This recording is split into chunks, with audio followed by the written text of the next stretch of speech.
Hey. Get Cut off. that shit off. Okay. Cut that shit off. Will do. Hey everybody, it's Lee, and this is Let Us Say It For You, and we're about to do our commencement shot. Big Mike in his house. Let's Oh ride. my gosh, how could I even speak before my bitch said hello?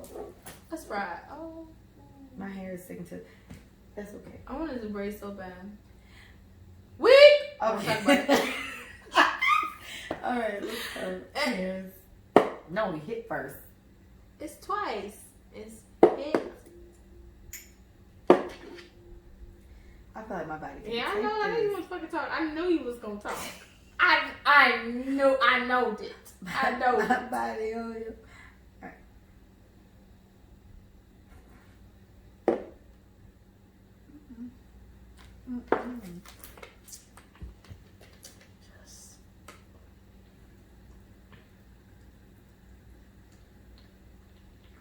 First of all, let's talk about sis. Oh Sis is throwing it. You hear me? She is throwing it. Why she throwing it so hard? Why she killing him like that? A tribe. Oh, look at that. Hey. All right, guys. Sorry. I'm going to Hawaii. That was a weird. Listen, I'm supposed to go with Bree and a friend, and you can join if you like. But we going to Hawaii to see the clownfish, and I think you should come. You should bring Willie. We should make it a thing. We'll talk about it off air. Anyway, so Micah, how have you been since I asked you a couple minutes ago? How are you doing? Okay. So I'm good. You know, we're not gonna discuss what we discussed in the first episode. Mm-hmm. For those who are welcoming and joining us, life is good, bro. Like I can't Very complain. thankful. I've talked to my grandparents. They're good. My mom, my dad. Low-key, they may be getting back together. Really? Yep. Okay, let's talk about that. So I feel like, you know what, they gonna get back together Why because, yeah, that's cute. You think so? Why you think so? Without telling me all your mom business, but tell me. Like, so my cat came You over to sure the you house. want to bite this? Yeah, I know you do. So my cat came over Take to a the whole house, out. and he was like, Damn, Debbie looking good. "No, he set up my table." So Mike came to my apartment. Oh, your house. And he Okay. set up my table, whatever. Thanks, Mike.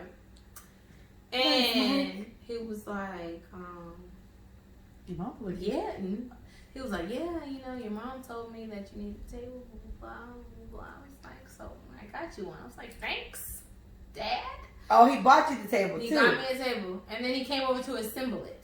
Now, he needed my mother to transport it because my mom has a van. Yeah. So, my mom goes over to my dad's house to meet to get the table in the van. They both drive to my house.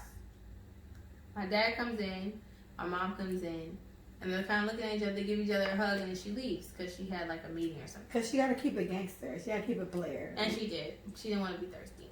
So, That's so cute. my mom left. My Oh, okay, dad's I'm there, ready. I'm assembling my table or whatever. So he leaves.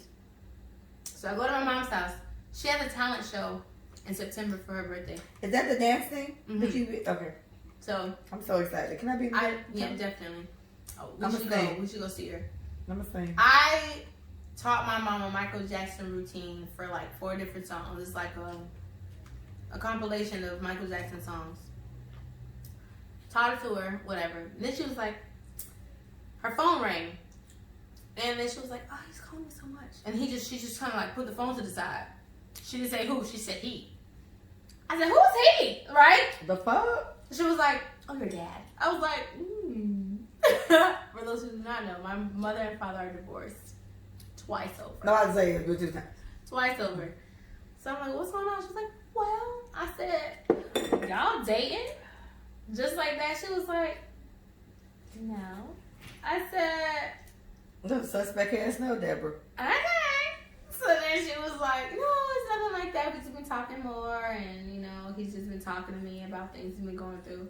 My dad is going to therapy, which is a big deal. Because my dad was like, therapy is stupid. Although my mother's a therapist. We've probably part of their divorce. We've never done family therapy. Never. Like, we've never gone to a therapist as a family. And I think, contrary to belief, people who think that one of the spouses that are therapists, the family goes to therapy regularly. We don't. We're just governed by a therapist. So we just know how to talk to people because of the way she talks to us, right? So we never done therapy. My dad was like against it. He's going to therapy. So he's trying to like change his life and be a better person or whatever. So I'm like, okay. So it seems as if they're talking way more. And when I said, "Are y'all dating?" she said, "Not yet." So she was like, "I'm not living with him again, and I'm not getting married." I said, "Hey, sis, you can relax. I'm not, no pressure. Do what you want to do." My mom doesn't want to live with him again. She doesn't want to live a person again. Like, she's used to being alone. She just wants to keep it that way. I mean, even when she hit 96. I mean, who knows? But right now, the 62-year-old woman does not want to live with someone who looks so crazy for 60. She looks great. Yeah, and crazy in a good way. Like, you see her mama literally putting my non-fit ass to shame. They'd be like, "Mom, the fuck you going?" And she looks great. So yeah, that's impressive. Very impressive. And I really hope that's the case. I said earlier, I was like, "Oh my gosh, I hope they get married so I can go to the wedding." And now you're telling me she don't want to get married. I feel like maybe she will. She is a religious woman enough. And mind you, they've been married twice and they've been divorced twice. So maybe I think anything is possible. Yeah. And if anything, it'll be a ceremony at my papa's house, and you'll still be able to. I'm gonna say I'm totally sliding because your papa's house ain't let me down last time. Girl, and I've been meaning to go back. We'll just come and like they'll have their ceremony like they did for the second marriage. But honestly, guys, what I want to say is like, you know, while we're talking about my parents, like they were together for 26 years, right? That is a whole person, right? Just Micah. You know, that's Bree, low key. And like, right, not even because she's still that's Amber. That's Amber. Boom, guys. Like, I think rearranging the way that your marriage looks after a certain time is very, very necessary. And I think if you don't redefine what it is to be married, you let so much time go by, resentment builds, the lack of communication becomes normal. Like, I think when those things become normalized, that's when shit fucks up. I don't think everybody's doomed. I don't think everybody's marriage is perfect. But I do think the way that people deal with what happens, like the resentful feelings. Like saying, you know what? 6 years ago when you told me you was going to support me, you didn't, blah, blah, blah. Like, you know what I'm saying? Like, I feel like that shit got to come out. Yeah. And I feel like you are going to live, if we subscribe to marriage, we're subscribing to that person for the rest of our lives. Then we have to be prepared. That's the way it's set up. For different people with that one person. Different personalities, like different character traits. Like certain situations bring something out of somebody we never saw before. So we have to be open about what that looks like and what we think, how we think we can interact with that. Because, like, people are not the same going in marriage as they are coming out. Like, they're just and not. I thought about that It's with a conversation I just recently had with Carlin. Mm-hmm. Right? With Haitian Poppy guys. So, and it was kind of like that. Like, when people are, hey, you stop touching that cord. Your hand is cold. It's okay. You're okay. So, it was like, you know, I told him, I was like, you know, we were talking just about people. Oh, okay. I'll say that then. He was saying that, you know, I was talking about him and just not being able to find a good woman or a woman to settle down with. And then his thing was just like, you know, no, I told him, I was like, you're probably the problem. And he was just like, no, I was like, yeah, it's probably you. I said, because you have a good amount of exes that are married and happy now. And so I was like, so you need to embrace the fact it's probably you. And he was like, yeah, but they settled. And I was like, doesn't mean they're not happy. And so he was like, how can you settle and be happy? I said, you can totally settle. Everybody settles. Yeah, I mean, you can totally settle and be happy. And I was like, so he was like, give an example. So we trailed off about something else, but literally about my house. I had all the bleach. It was 2 nights ago. So this is when I had a whole thing with the rug and the bleach and whatever. So then he's like, go back though. How can you settle and be happy? And so my thing was, like for me, example, I was with my daughter's father for a long time.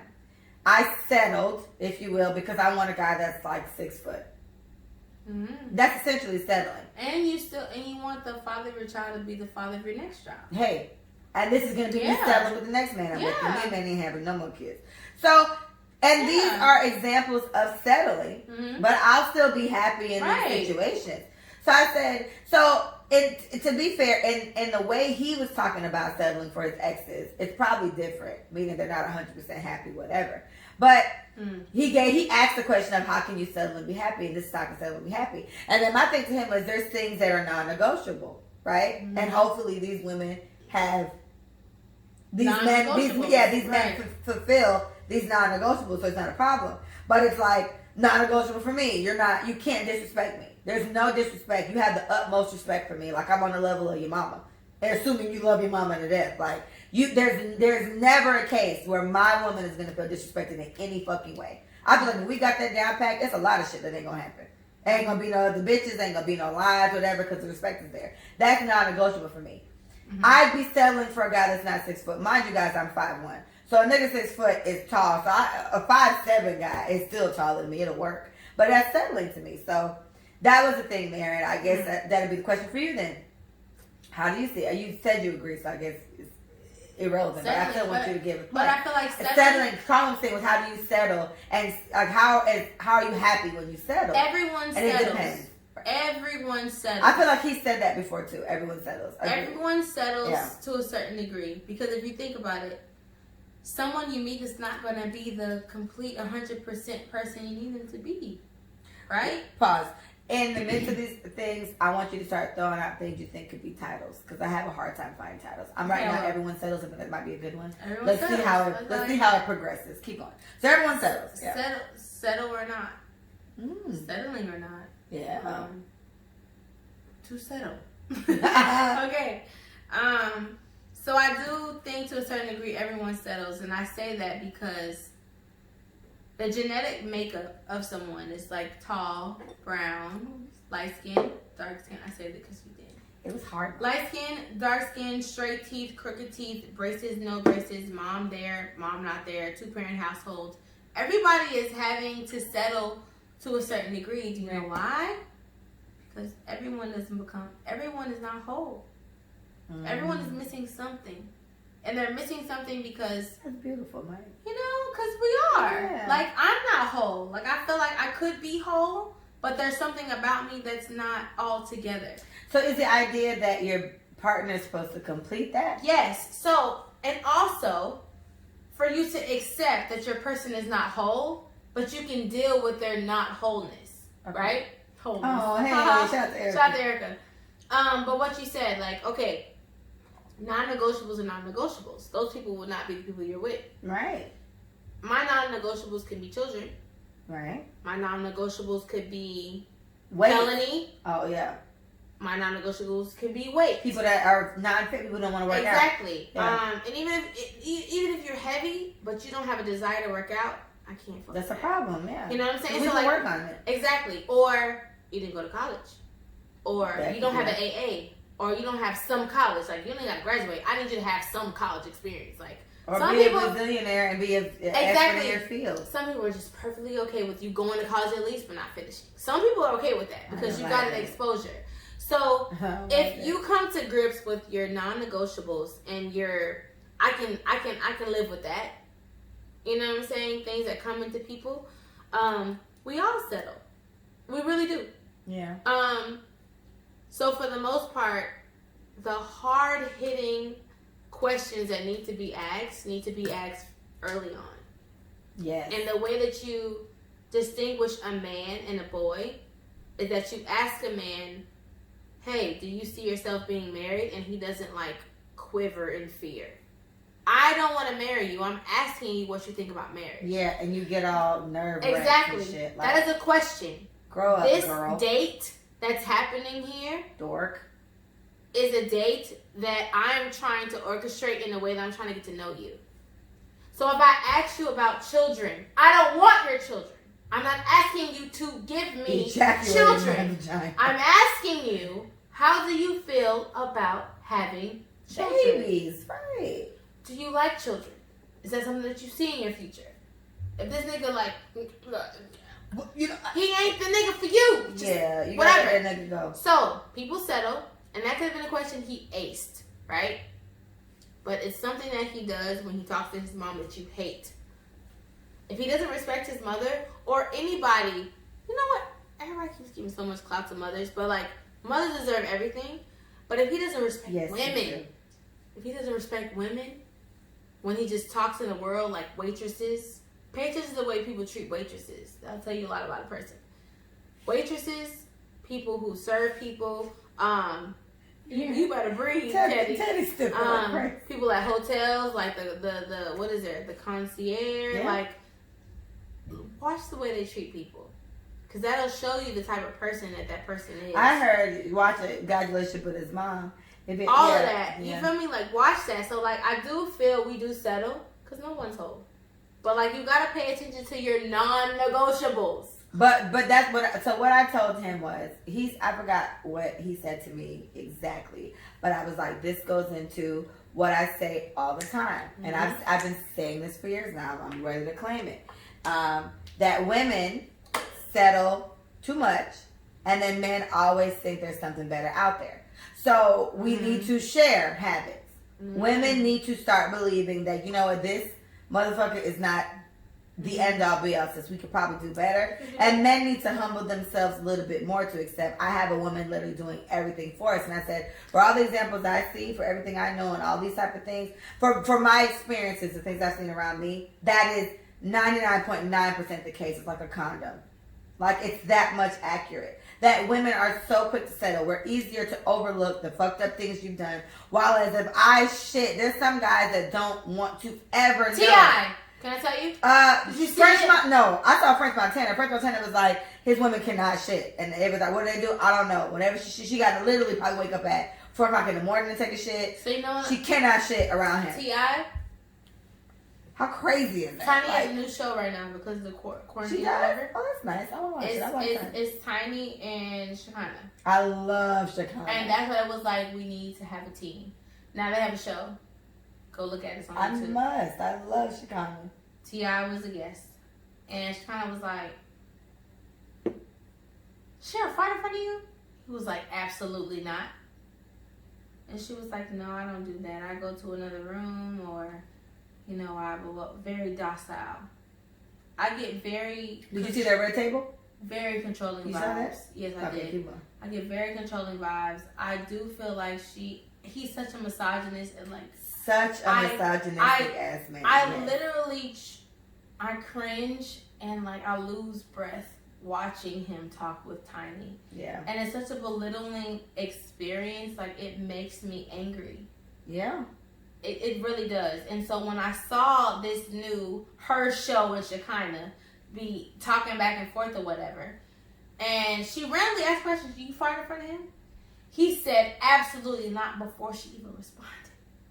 Absolutely not. That's not how husbands are supposed to be. I feel like if this is a husband setup, listen, then I'm never going to be mad. And he said, no, a misogynist. Don't say husband. Such a misogynist man cannot. She said, no, I don't do stuff like that. You know, I just go to the other room. All right, devil's advocate. How long have they been together? No, Tina and Tiny have been together for a bazillion. Too long. But French Montana, before he became fully famous, I think the mother of one of his kids or a couple, whatever, he was with her for jackass years too. And this woman never took shit. Like, to his knowledge, as far as he knows, he's never come in the bathroom and it smells like shit. He's never smelled a fart, nothing, right? And brief intermission, something that my mom said to me one time, it was me and my daughter's dad. And he called me one day, I don't know what me and man ate the night before. Mind you, he's lactose intolerant, so he had many shitty days. But I not so much. And whatever we both ate the night before, it was running through us, right? So I was in the car with my mom, and I was just like, he told me he like blew up the bathroom next door. I was like, damn, baby, okay? He's like, yeah. I was like, I did okay. I didn't poop at work, but like, oh my gosh, as soon as I got home, I almost like lost my life. And you know, like, I'm so uncomfortable. I have to think about other bathrooms, like I just can't, but whatever. So I was like, you know, but as soon as I got home, he was like, are you? So I think he was on speaker. It was just a lot. My mom heard the conversation, and we were talking about taking shit. And we both were shitty. And no, my mom was just like, you got to marry him. And I was like, really, Mom? Why? Because I was in love at the time. And she was like, because for you guys to sit there and talk about taking shits with each other or whatever, like that's another level of love I don't even know about. And then that always stuck with me. And mind you, Mia was like 2. I got a 7-year-old. She's about to be 8 now. So this was a long time ago. And that always stuck with me as like just little gems you pick up hearing from people. So to hear French Montana say this, I heard this like 2 years ago maybe. I was like, damn, so you want a bitch to be... You right now are Micah. Everyone watching us on YouTube, this is just... Take her earrings off, that's her. This is how her hair grows out her fucking head. That is how her face looks on her face. With me, there's a lot more to take off of me. You gotta take out this weave. You gotta take out these earrings, my glasses, and my eyebrows. I did my eyebrows. But there's no makeup. This is just us. Mike, and I'm trying to speak for my friend, we need a man to be fully comfortable with what we look like this way. Seeing us doll the fuck up is like a perk. Like, damn, baby, you look really good today. But I need to look really fucking good on a regular day for you.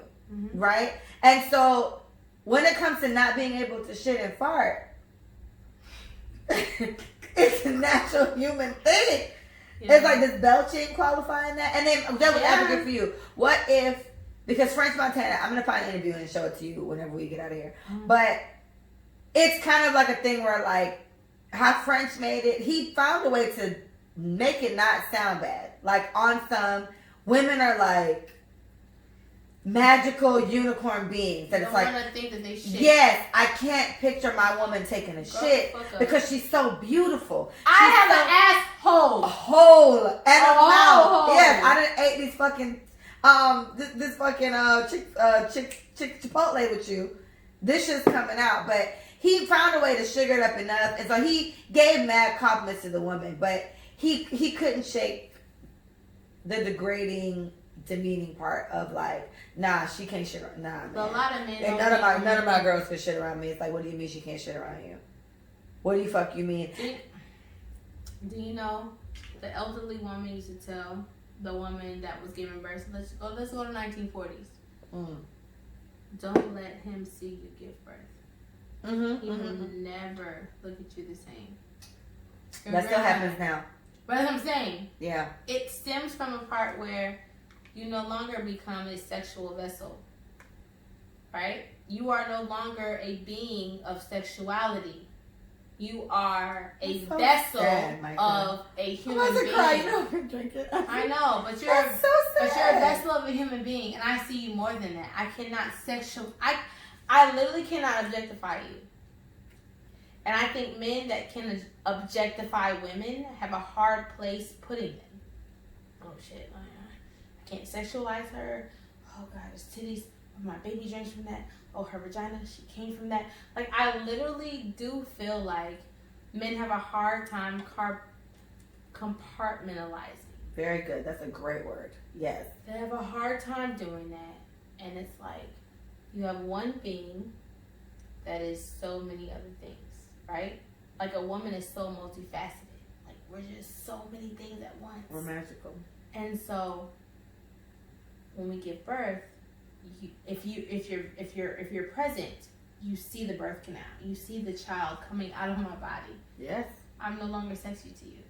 And that's what grandmothers were fretting. Don't let him see you like that. Men are not allowed in the delivery room. I don't care what he says. He will never see you the same. That's from her experience.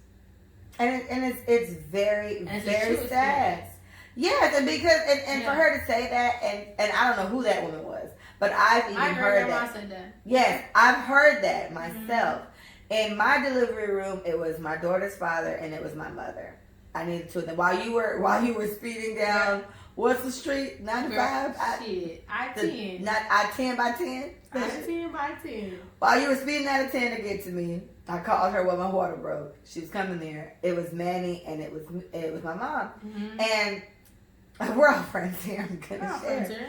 I had a vaginal delivery. I got an epidural when I was 7 centimeters because I was gonna ride out, And I honestly, I'm gonna be honest, I was holding it down at 7, but all I thought about was this shit got a couple more notches till it amps up all the way, and I'm about to push a whole head and shoulders out my pussy. I was like, all right, bring the epidural, because my doctor came in, my actual doctor watched me the whole time. She was just like, you're not gonna win an award for having this baby. Mind you, she had twins. Right? She was over it, and she was so aggressive. She's the same one who gave my birth control. I go to her now for my pap smears and vaginal, check my pussy, make sure it's okay, right? So she was like, what are you doing? I was like, I'm breathing. She was like, you're not going to win an award for this. What the hell are you doing? And I was like, doctor, calm down. And she was like, you're not going to win. Or Dr. Santos, I believe is her name. I have to check it because I call her Dr. S. I think it's Santos. Mm-hmm. But she was just like, Santos or Sanchez? What is it? One of them, but it's S. And so she went off on me, whatever, and I got the whole thing. They were in there. During my delivery, they made a point to tell me, when you feel pressure down there, call us, because that means JIT is there. So I'm like, once epidural kicked in, I was like, bitch, all right, y'all can come back in. Mind you, while Michael was not there was like 12 people in the room regularly. Manny, my mama, his mama. Manny daddy didn't get off until 3 o'clock. And he was like, Leah, don't have the baby till 3 o'clock. I said, sir, I can't control this. What are you talking about? So anyway, he was like, hold it. My cousin Jermaine, Liana was like fucking 3, but she was there. Paige was there. Yasmin was one of the first ones there. I called Yasmin first. Tarsha was there. Kiara was there. I felt like I'm missing like 3 people, but I had a squad there. Who? No. I can't remember. Maybe. I can't remember. But she probably was. So, it was just people that I interacted with the most were Manny's mom, my mom, and Manny. And Kiara stood out to me because we weren't close at the time anymore.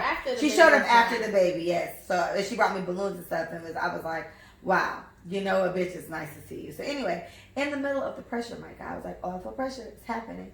And so, every time I felt something, she was like, tell me. And then I was like, and she would make everybody get out, and she would let my mom and Manny stay. So I was like, Manny, you need to go. He's like, I'm not leaving.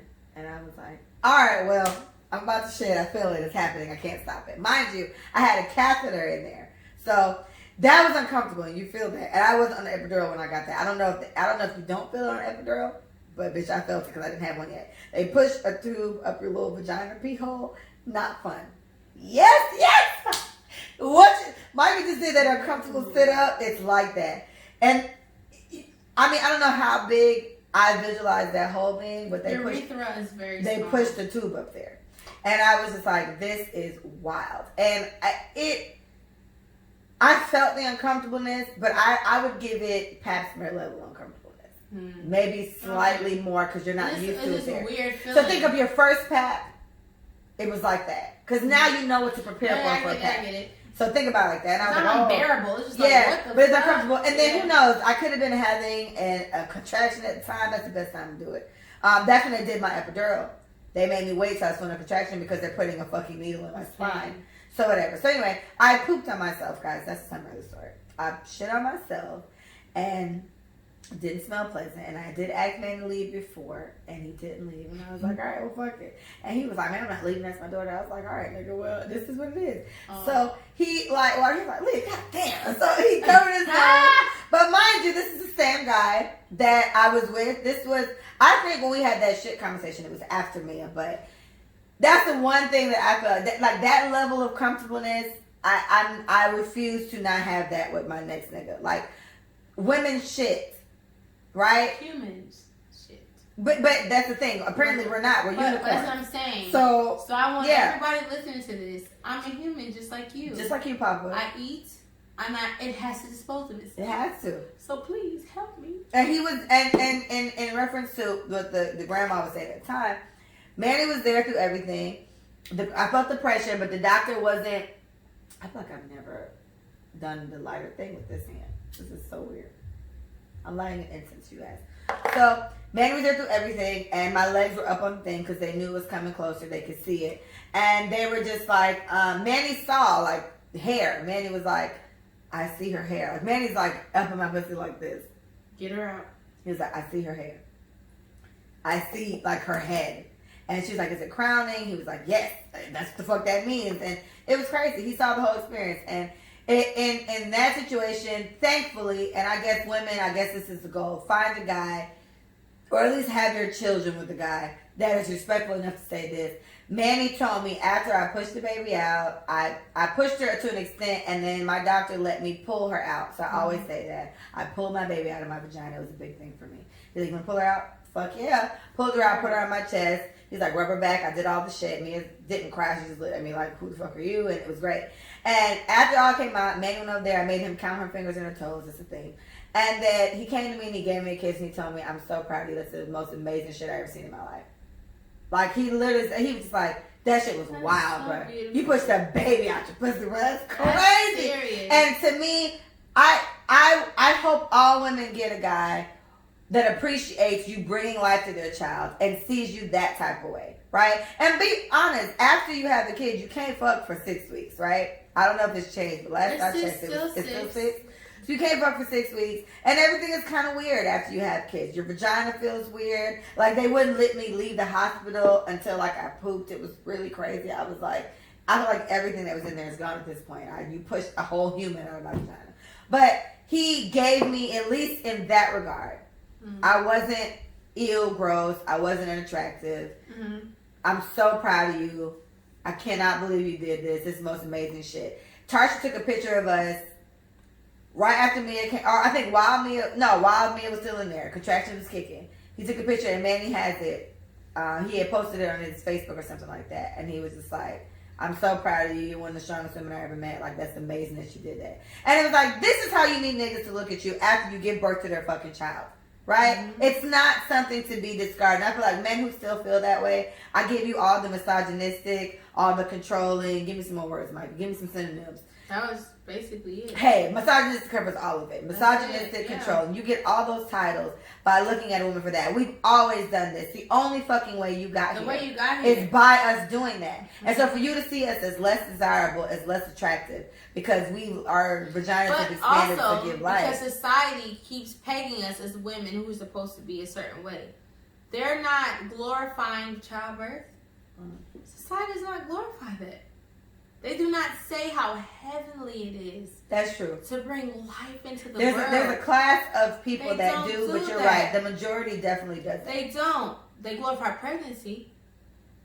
They glorify what it's like to carry. I think the ones who glorify the birth is the ones who glorify the breastfeeding, and the ones who glorify the holistic. So at the end of the day, society as a whole, as the majority, America, they don't. I don't give a fuck what happens after you're pregnant. I just love that you're pregnant because you're glowing. You're giving life. You're bringing life. The moment I bring life, I'm disgusting. How can something like that come out of something like you? Like, it just turns to a very dark conversation. Yeah. And I feel like that conversation needs to be had about childbirth. I used to watch The Baby Story on TLC when I was in middle school. All the time. From middle school to now. Like, I watched, yes. I used to watch TLC? That show must be gone. I have not seen that in a long time. I don't see TLC. TLC is where my 600-pound life and Hoarders still come on. And Dr. Pimple Popper. So I watch it. And it doesn't come on there anymore. Baby Story, it used to come on like 2 o'clock. Yeah, it has to be. It has to be canceled because I watch that channel still. But like, literally, y'all, like, I used to come home and watch It's amazing. I used to watch Chopper. Oh my God. I used to watch it too. And that's why I want to have water birth. Oh, no. All of the water births that I saw. I want to be there for yours if I don't irritate you. Because it's irritating. Like, honestly, you don't people touching you. You're not in my pool. You're out of my pool. Okay. It's me and my man in my pool. Yeah, I want to be here. And everybody around me. It's just, what do you need? Because it's so annoying. Manny was there, and this man was holding my hand or something. It was just so weird. Before I got that epidural. You don't want to be touched. But the hand didn't bother me, but he was singing. So my thing, He was singing. It was like, nigga. So my thing is, shut up. Even when I'm done working out, I don't want to be touched. Right? I don't. I honestly don't. Don't give me a high five. Don't smack me on it. Don't touch me. Because my body is trying to regulate its breathing levels. And I'm hot. Don't touch me. So when women be like, baby, how you feeling? I don't want to be talked to. Nigga. But like, that's a crazy thing. I'm working out. I do not have a child. I'm not pregnant, nothing. Or we're working out. He said, how you feel? I don't want to answer. I'm aggravated. I don't know why. And I told him, do you like working out with people or do you like working out by yourself? I love both, but I don't like interaction. Yeah, so it's a difference. That's probably it's a difference. Because you sound like me right now. I'm like, what is it? Because Michael works out with her nigga. Oh, so yeah, no, and I don't. Because the team thing is fine, but it's like, don't talk to me. Don't talk. Maybe it's a Pisces thing. Yeah, like, don't talk to me. My thing is, I just did 50, whatever the fuck. Blurpees. You know them shits ain't fun. Do not ask me how I feel. I'm still processing that. How I feel. I don't like it. I'm still breathing deeply. I'm sweating profusely. Stop talking to me. Like, literally, this is how I feel. So, I feel like when I'm giving birth, and this is nowhere near the intensity level that I'm going to feel. But still. So, talk to me. Just stand there. Yeah. And when I want to talk to you, I will say something to you. Like, no, honestly, I think that's the best bet. It's hold my hand. Yeah, no, literally. And when I ask you to do something, just do it. I think that's it. I think the best bet for you, and as someone who's giving birth, and you're gonna full blown do this shit in a different situation, it's like, you know what? Here's the goal. We're gonna, as soon as your water break, hey guys, here's the plan. We are not gonna ask her anything. We're not gonna ask her shit. And the only person that can ask her anything is Willie. That's his problem. Yep. Let him keep fucking with this bitch if he want to. Yeah. We are not gonna ask her shit. If we're in here, we're gonna sit down. We're gonna like play solitaire until this bitch say, Leah, I need ice. Okay. And that's it. But no matter how aggressive you get, like I feel like this is where I understand mothers that are just, it's like childbirth is so irritable. Crazy. It's a lot. Yes. It's a lot. Especially if you're about to do this shit like full blown natural in water. And I missed it. We're not gonna fuck with you. And I missed yours. I was on the road to your birth. You tried, bitch. You tried. You tried. And you got there. I had no money. Like y'all. Shout out to you and Deb. You and Deb came in. No, none of my parents. Just. But she can't. Y'all can't walk into the room at the same time. I saw you and your mom. Listen, I had no money. Nobody was answering the phone. No one had. No, I did not have a job at the time. I was just in school, and nobody at home was answering the phone. I was like, I have to be there. Like, I'm about to cry right now. Like, it's crazy. I'm like, bro, this whole time, my best friend is pregnant. I can't be there because I'm in school. And I wasn't due for another 3 weeks. And she literally called me curling her hair. And she was like, oh, shit. I said, what? My water broke, bitch. I don't even finish. I was like, well, you got to finish what? Like, I'm freaking out. And Leah is so calm. And she's on the toilet and water is just drenching I was on the toilet, yeah. And I was just like, Leah, where's your mom? Shit, I don't know. It's fine. No, she went to drop me. But after the fact, she was like, I was very calm, yes. Said, Shout out to Yasmin. I had called Yasmin first. Because she told me it might have been a contraction earlier. And I was like, well, where's your mom? She was like, well, she went to drop Liana. I said, did you talk to her? She was like, yeah, I talked to her. She's on her way back home. Yeah, my mom was like, I'm coming back. What do you mean? I was like, to finish curling my hair. I was like, you'll be a bad bitch. I don't even remember that. Literally, like, Leah, you was finishing curling your hair. But you was in the bathroom. I was in the bathroom. I was in the toilet when my water broke. And it was hard to get up. But every time I stood up, more water came out. I was like, oh. So before Leah sat down, she was curling her hair. That might be the case. And she I don't remember, but pee. I believe you. I gotta pee. Hold on. So we're still talking, mind you. She's calling her initially. And she's like, I gotta pee. So now, oh, shit, Micah. I said, what the fuck? She said, I think my water broke. Where's your mom? Like, I'm freaking the fuck out. She's so calm. She's like, hey, you know, let's just call my mom. She's probably on her way back. Like, just... I'm like, yo. I remember being calm. Like, I don't remember this. I remember I remember peeing.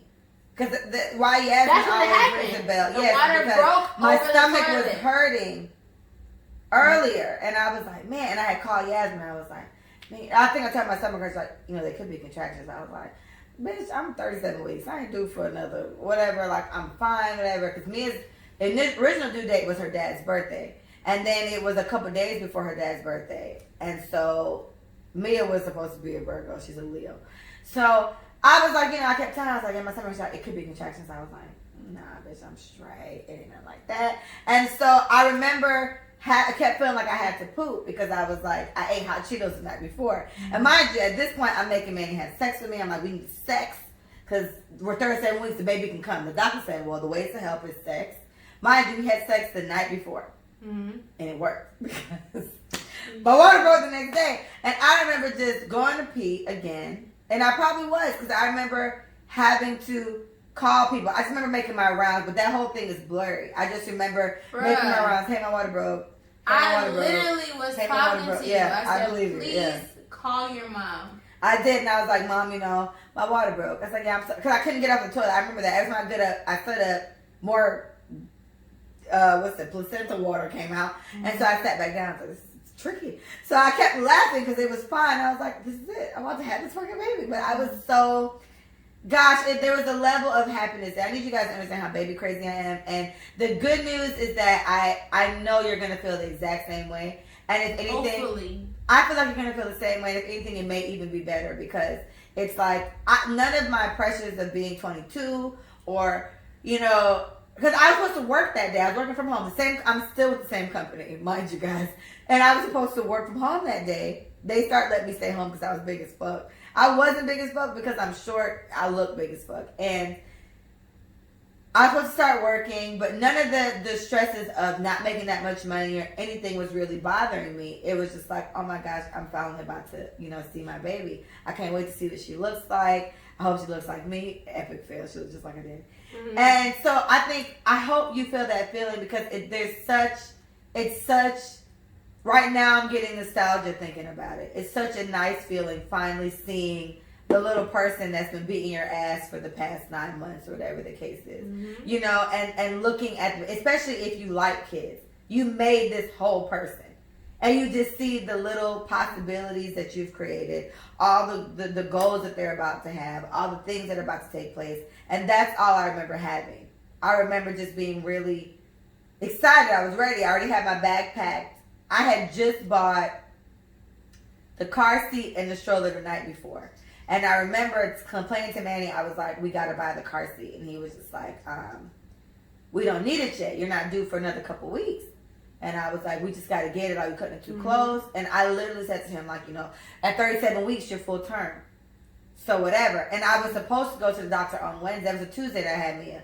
I was supposed to go on Wednesday to check how big she was because Mia looked, how big I looked like Mia was like 8 pounds. Mm-hmm. And my doctor was like, honestly, this baby looks big as shit. Like, we need to do a scan to make sure. Come back on Wednesday. This is a Friday. Come back on Wednesday. My water broke on Tuesday. So it was like, oh, well, however big she is. But mind you, Mia was 5 pounds, 7 ounces. But I'm very small. And it looked really big. So all the way back, it was just like, I just remember the really happy feeling I had around it. And I can't wait for one of my friends to experience that because it's just so crazy.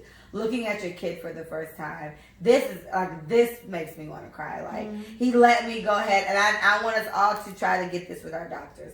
Get a doctor that'll let you pull your baby out. Like, after you get the head out or like some of the shoulders, it's like, all right, well, it's out. Just do the rest. Do the last step. And you can comfortably say you pulled your baby out your pussy. Like, I tell me that I pulled you out. She's like, Mommy, oh my gosh. And it's a thing for us. She just has to understand that once she realized babies came out of vagina, so it's a thing. But I can't wait for that moment for you guys to see your little man or your little girl because it's such a wonderful feeling. And the thing about childbirth that I'm definitely with Michael with that is that it's not praised as much as it needs to be praised. You do not understand how many women still today die from childbirth. And you would think this shit is so routine. Babies are born every day, be like thousands of babies are born every day. It's always somebody's birthday. Women are still dying. And then the bigger thing is that black women are dying at a more alarming rate in the U.S. I don't know if it's everywhere. But in the U.S., black women are dying at an alarming rate from childbirth because they're not respecting us saying something hurts. They're not respecting us saying something doesn't feel right. I feel tired. Call somebody. I am in pain. They're not respecting any of this. Not respecting. They're just kind of saying, okay, you're fine. That's just what happens. And then next thing you know, we die from childbirth. And you wouldn't expect the number of women in childbirth type of deaths to be as high as it is right now in 2020. But the shit is ridiculous. So I think a woman that's about to give birth, every woman that has given birth, for every woman that will eventually give birth, I praise you. I salute you so much. I want much. every man, and you know, black men, I done gave y'all some shit because I feel like you do not respect us enough. But your mama could have died giving birth to you, my nigga. So give your mama a hug. Shout out to your granny, your sisters, your cousins, everybody. It is so difficult. It can be so hard to do that. And the fact that we survived that shit is... It's a miracle. It's a miracle. Seriously. Period. Because women could die giving childbirth. That is a miracle. She gave birth to a healthy baby and she's healthy. It's a miracle. Women giving birth to children is a miracle. Miracle. Period. Period. So, next topic. One of our very favorite shows is back. Insecure. Did you watch it? Yay! So, I have a few questions for this. Please. Not even necessarily starting with this season because it depends. Now, if you guys have not seen Insecure, there's going to be spoilers, so I don't want to hear all you bitching and crabbing because we about to talk about it. So, figure it the fuck out. But, Insecure is a show that we watched. So, for one, did it skip? It didn't skip all year last year. Didn't it skip it like it came out late? Did it come out last year? Yeah. I know it was pushed back or something. I remember seeing a post like Insecure is pushed back and we were all upset. I remember when we watched it, it was at the beginning of the beginning of the year. 2019? Yeah. All right. So we did see 2019 and we didn't see enough of it until now. You know? All right, fine. So Insecure, if you have not watched it, sorry guys, I would advise you to definitely. Oh, no, I didn't break it. I thought I broke it. I would advise you guys to definitely take a look. See, it's a really, really, really, really great show. Yeah. And Micah got me watching it a while back. Micah was like, "You gotta watch the show. You really love it." And she kept saying like she's like us. And Micah kept referencing like her rapping in a mirror or whatever. And no, we don't rap in mirrors. But we sing a lot. We talk to ourselves a lot. And so Michael made a point to say that. Shout out to Issa Rae. She is definitely a role model inspiration. Issa! Yes, it started on YouTube, I think, from my understanding. There was the misadventures of the awkward black girl. Right. And Sis is now on HBO and an Everybody movie. And she's curating her own films and stuff like that. And she's definitely a role model, I would say. So, Insecure. For people who have seen Insecure, this is your part of the episode. Everybody else skip forward like 10 minutes. So, Insecure is back. We're excited. Lawrence is still lingering around. Something that we never talked about, I think on air, we're talking about it now. Who was wrong? You already know. Issa or Lawrence? You already know. Tell the people. What do you think? Issa cheated.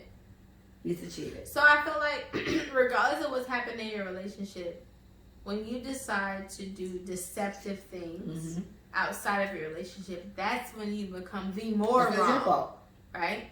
So like, you are reacting from someone's action, which I can't count you for because you're reacting. That wasn't your initial response. Lawrence wasn't shit. He decided to work on his entrepreneurial, YouTube, whatever the fuck. Lawrence wasn't shit. The way Mike just sat back in. I hope. She wants you to show the shit. You see the shit? He wasn't shit. He wasn't. And if he was, he would have tried harder to get a job to at least help you sustain the lifestyle that you guys build for each other.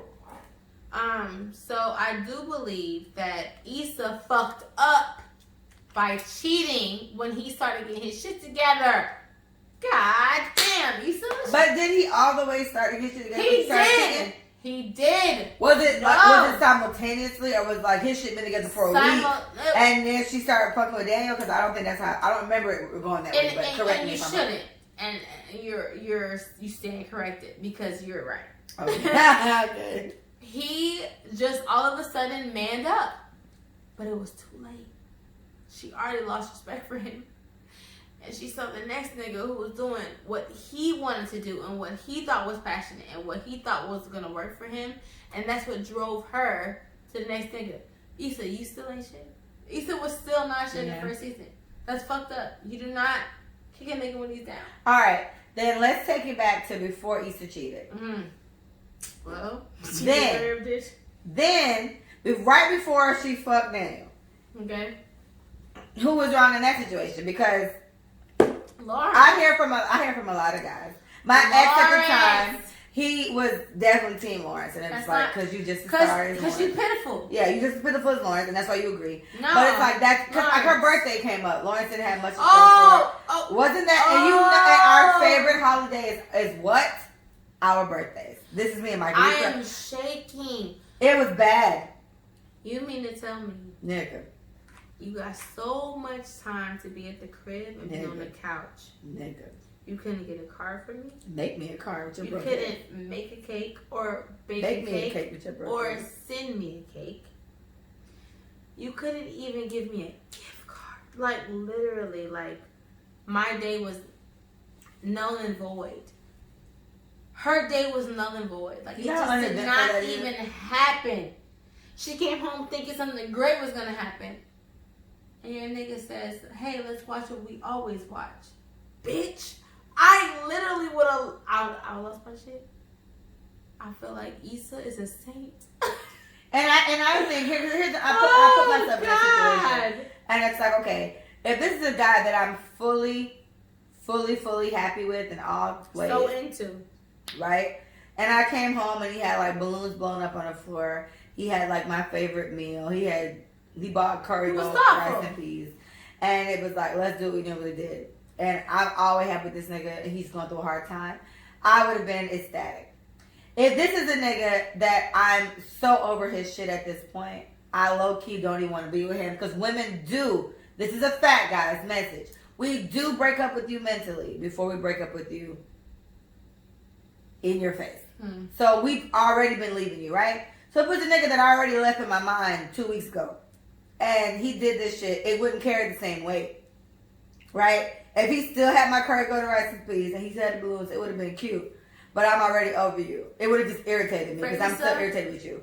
No. So how do you feel Issa's? Where do you think Issa was in the woman thing? But I honestly think the expectation of how you feel about someone never goes away.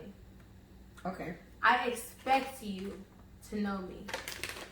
I expect you to understand that this is the way I like to be loved. Yes, my love language. Love language. I expect this from you.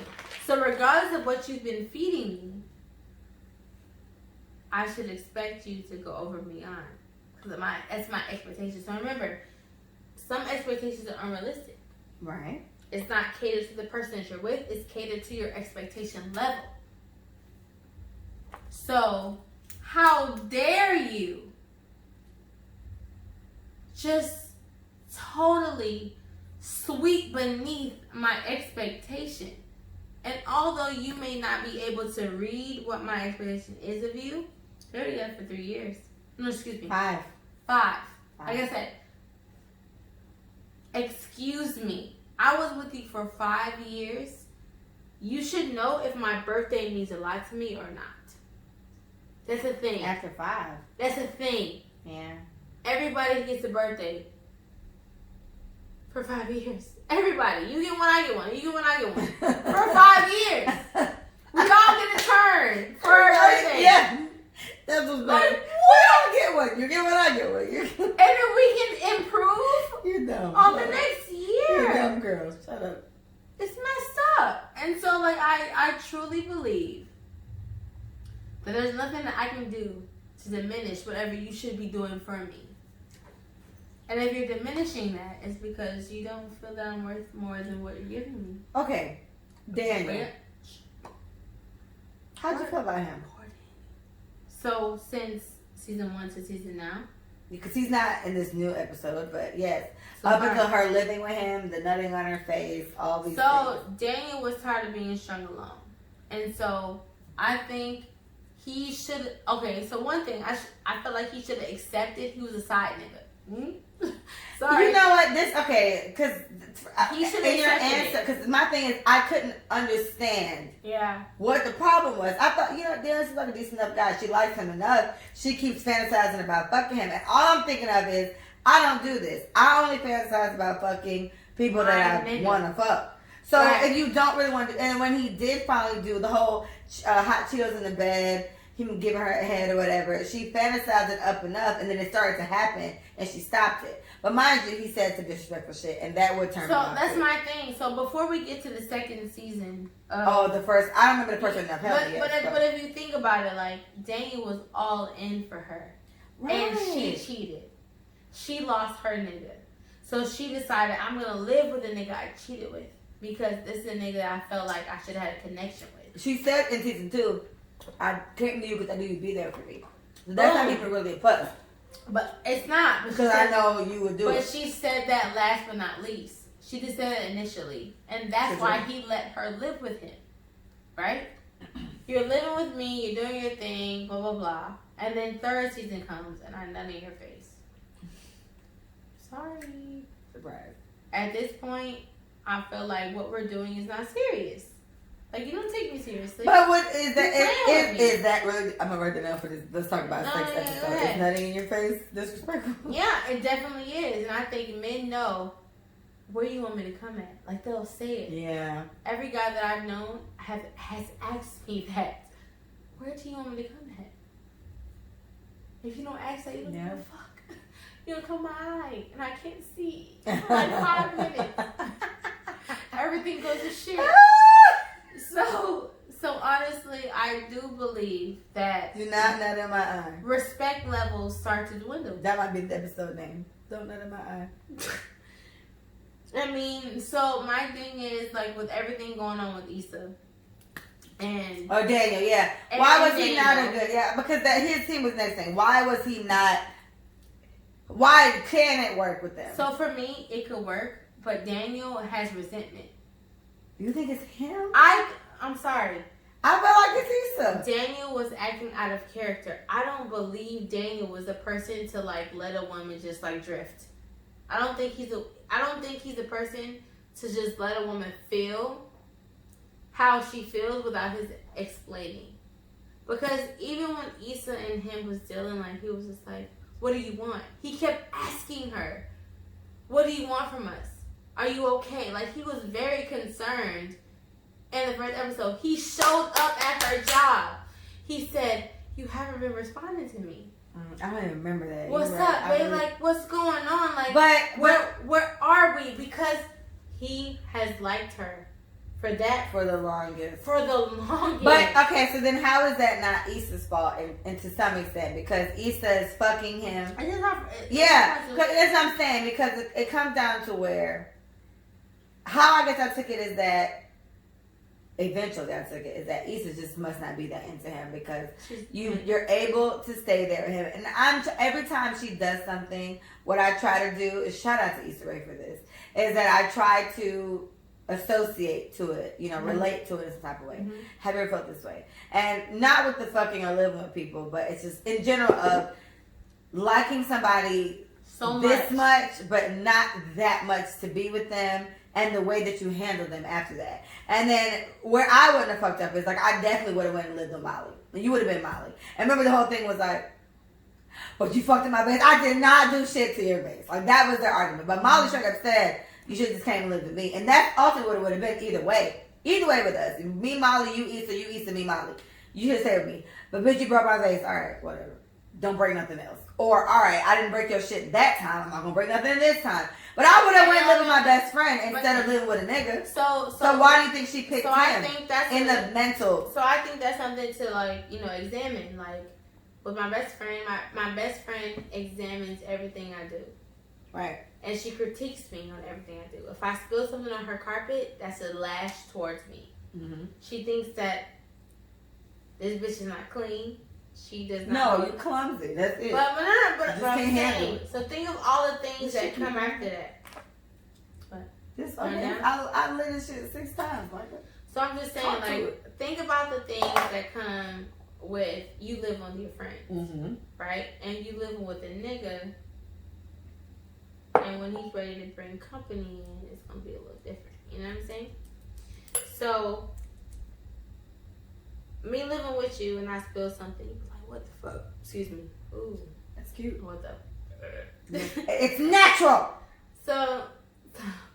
So you saying like, what the fuck, Mikey? You spilled red wine on my carpet, and I'm like, fuck, but because I spill shit, it's heavier to me. So I feel like friends make things more sensitive than they have to be. Probably. Only because it's like, God, get it together. You know what I'm saying? Like you're doing holding me to a certain standard that I'm not. I spill everything. Yeah. I'm sorry.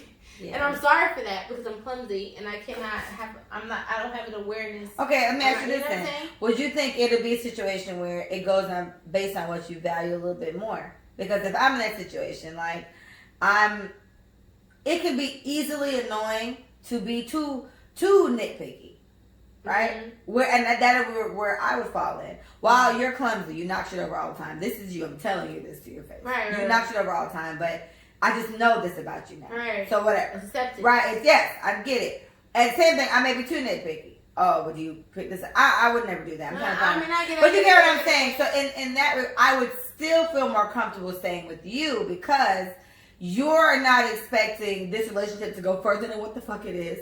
We're best friends. It's a given.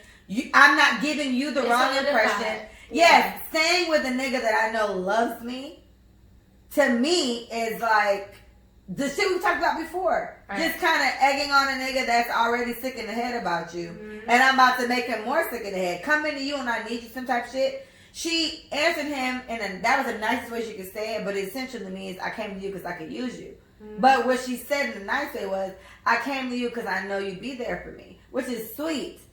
But in the same breath is I'm using you. Exactly. So it's because of, and only because of how they feel about you. Mm-hmm. If he didn't feel that way about her, it wouldn't have been that big of a deal.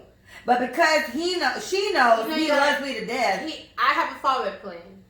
Oh my God. And most people have fallback plans. Yes, I've been a fallback plan for about 16 years. I don't call women fallback plans. I call them pockets. That was, oh my God. Is it Anthony? Oh, the way you looked over there, I was like, oh my gosh, there's a big flying roach. Men pocket women. Yeah. And women make men fallback plans. I know how to string along a certain type of nigga for a certain amount of time. So when I say like, oh, you know what? When I get 30, if I don't have a child, it's me and you, baby. It's me and you. I can make you hold on to that shit for you ain't shit, Mike. And you, pocket woman. We're fallback plans. And so it's kind of like, it's backup plans. Pocket women are backup plans. No. Look, it went in that too. What's wrong with it? But my thing is, I was saying like men are fallback plans and women are pocket women. Pocket women don't remain pocket women. Oh, okay, you know what I'm saying? Fallback plans will always be fallbacks, no matter what. Pocket women can alleviate themselves from being that way. Okay, like, they can emancipate. They can grow past it. I think men get stuck. I think it's the way that they are talked to by whoever. So you think with Daniel, was he a fallback? Or was he just a nigga that I can use because I know I needed help? He was a fallback. Because staying with Molly would have been too much pressure. He was a fallback plan. But even in still the fact that the season started off as I don't fuck with Molly. That's this season, guys. That's a spoiler, but it's not really. It's the first thing she said. And the episode didn't tell us why she don't fuck with Molly. And so we don't know. But I know why she does it. Yeah. I peeped. But so it doesn't solidify why, so you can still watch it. But you see, when your friend is not happy, and she can't be happy for you because you're clearly the one that's the underdog. Issa's the underdog. All right, we're going to give spoiler alert. Did you watch the after show of it? I couldn't because I was on HBO Go. I did by accident. I didn't mean to, but I have HBO, so I watched that. But I'll tell you what Issa said. So Issa, she said that in the very beginning, mind you, I don't fuck with Molly, right? And then the first thing you see is them doing yoga and smoking weed, which to me sounds on Sundays cool. Is like a thing they do. Sundays. We have I want to do it. We have to. Now we're doing it. So anyway, they did that, but how Issa talked about it with a guy, he probably is a director or a writer or whatever. They didn't see it that way. How they took it was Issa asked for more accountability. when she's doing dumb shit. And Molly gave her more accountability. Molly's exact words were, your shit ain't got to be this messy. I feel like you like it that way. And Issa's thing, and Issa, like real Issa, not Issa D, but Issa Rae, was just like, she asked for this. And we can see in this episode, Issa's not ready for what she asked for. Molly didn't do anything wrong. Molly gave Issa exactly what she asked for. She asked for, check me when I'm not being whatever. So what I see from this is, which I love this as a writer, is that they're writing Issa D in a certain kind of way, but Issa Rae feels a different kind of way. Even Lawrence, I saw it tonight before you got here, and I didn't write his point. I didn't read it all the way, but he was like, he hates certain character flaws in Lawrence. So I can't wait to figure out what those are. I'll check them later. But it's certain things that they don't like about their characters, but they got to ride this character out because that's the show. So how they said it for what's happening in that, and we got to give credit to Issa and the guy because they wrote this shit. She's not prepared for what the fuck she needs to hear. Your shit ain't got to be this messy. You asked for your friend to be honest with you, and she did, and you're not responding that way. Because the first thing the scene started out with is, because the guy asked, oh, Issa said, I don't fuck with Molly. She was like, yeah, and that's what she went on to say the whole thing about. She asked for this, but she's not ready to accept that. So my thing is, it's leading to believe like she agrees. It's hard to accept feedback from somebody who's fucked up. Oh, there's no way that you're so good at this. That's a good point. There is no That's a good way point. that I can receive feedback from someone who shit ain't never been together, who is tearing me down because I'm up. Molly is not up. Mm-mm. Molly came at me at the beginning of this episode saying, girl, I don't know. And she was like, look, if you like him, date him. Period. Who cares of however many other women he's dating, you're dating. Micah. That's not your nigga. Let me tell you, I thought about you. Oh my God. The entire part. I was like, this is what Micah be telling me. And I was like, oh, Molly, you gotta get over that. And I was like, oh, Micah said, I swear on everything I love, Leah. Micah. I didn't watch it Sunday. What I did when that was coming out, I was like Tuesday. I ended up watching Tuesday too, because what I did was I watched the last 3 episodes. And then what happened was when my mom was done with work, they was like, all right, let's go back to Empire, because this one kids are going Empire. So I did it for her. And I could have watched it in my room, but I went to sleep. Mm-hmm. So I didn't get to do it until Tuesday, I think, is when I finished the second half. And then it was just like, and I saw the drama, and I was like, oh, Molly, you can't get mad at that. And I understand that it would have bothered me too. It did. I know. Until I had these talks with you, and I was like, okay, Mike said you can't mad. You can't mad at that type of stuff. And then with Tampa is when, that's the first time I had to implement it, and it worked. I was like, you know, it does bother me. Because you're right, he can be fucking a bitch right now. That's not my nigga. I swear to God, it didn't bother me at all. So I was like, okay, Molly didn't get that part yet. And Issa gave good points.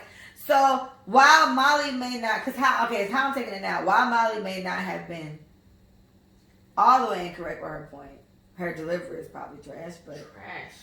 But okay, then let's take that, because I don't know how long they've been best friends in this storyline. But as far as we know, they close as fuck. It's them two and it's the other two, and they still don't get each other. But that's what I'm saying. You should give her enough to know how the fuck she talk. And or because I think it's both. You should get her to know she doesn't take advice like this well. I think it's a combination of both. At this point, it got to be a combination of both, because I feel you, but I feel like Issa is so much more real and to the point. But she's not though, because she sits there and gets in her feelings about shit instead of checking a bitch right there. You're right. You ain't gotta say it this way. But after the fact, the way that Issa says things is way more sensitive. Agreed. Than Molly says things. Agreed. And so Issa's like, don't you want that? Like, we had a conversation about like, don't you want somebody to blah, blah, blah? Regardless of my blah, blah, blah, saying whatever. It's just like, oh, girl, he seems like he right up your alley. Because Molly says, I want a nigga that don't give a fuck about what I got going on. And when she explains him, and he seems like he don't give a fuck about what she got going on, Issa steps in and says, oh, girl, that's what you want, huh? No, bitch, I just feel like I need to be loved, blah, blah, blah. And it's just like, But that's what you told me you wanted. That sounds like a forever. Issa is very. I am just responding to the way that you told me how you want things to work. Yeah. And Molly is so oblivious to her own shit. Like, no, agreed. She really sends me over the edge, and I'm like, everybody keeps. I don't want to say everybody. I've had people to tell me, "Oh my God, you remind me so much of Molly." Am I a hoe? I'm not a hoe. You don't give me Molly vibes. I don't give me Molly Issa vibes. I give me Molly vibes, and I don't be fucking nobody. But they're like, but I give me Molly Micah, vibes. like your commentary, like your humor, blah blah. I'm just like, Are people who know you closely? Mm-mm. It can't be. And it's not like you don't get Molly vibes. People keep telling me since this show started, you know me and Molly. I'm just like, am I a hoe? Like, but that's the point, because if I had to peg us, you're the Issa and I'm the Molly. That's what I'm saying. And that's my thing. But and you're nothing like Molly. It's not the whole in that way. Yeah, but it's definitely the delivery. But at the same time, how me and you and Molly and Issa waver is the delivery with stuff and the understanding of it. That's why I said, you said which one? I said it's both. Delivery because it is both. Is Molly and I'm Issa. But either way, if I can't. While I can't picture me saying, "Do you like your shit this messy?" I feel like you like it that way. You would never say it to But me. at the same time, I feel like I'd still send you the same message, just not as aggressive. And you'd be open to it the same way. I would be. But that's what I'm saying. It's a level of both. But that's what I'm saying. It's a level of both. It's a level of me not being so aggressive, but still saying the same thing. As a level of you being understanding of the fact that, then maybe I am tripping and not being so sensitive. It's a combination of both. So what's messy? Messy to me is shit is on purpose. But what did you say? I'm sorry, it's hand up because I had to I cut you off and then ask for permission. I'm sorry. Because we're best friends. And the point is, I learned this from a girl named Micah. You should already know that nothing I would ever say to you is coming from a malicious, fucked up place.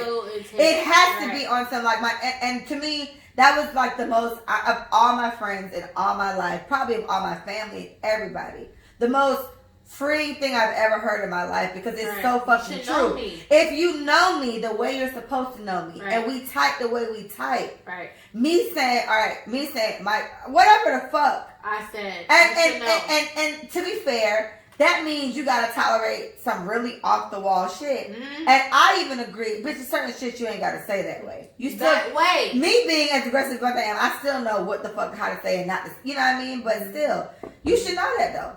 We best friends. Yeah. I think what Molly said, while it may be a certain kind of way, you only get that defensive if you agree in a certain kind of way. You're right. And Issa gotta agree. You only get that way after a bitch has already tried to put you in your place.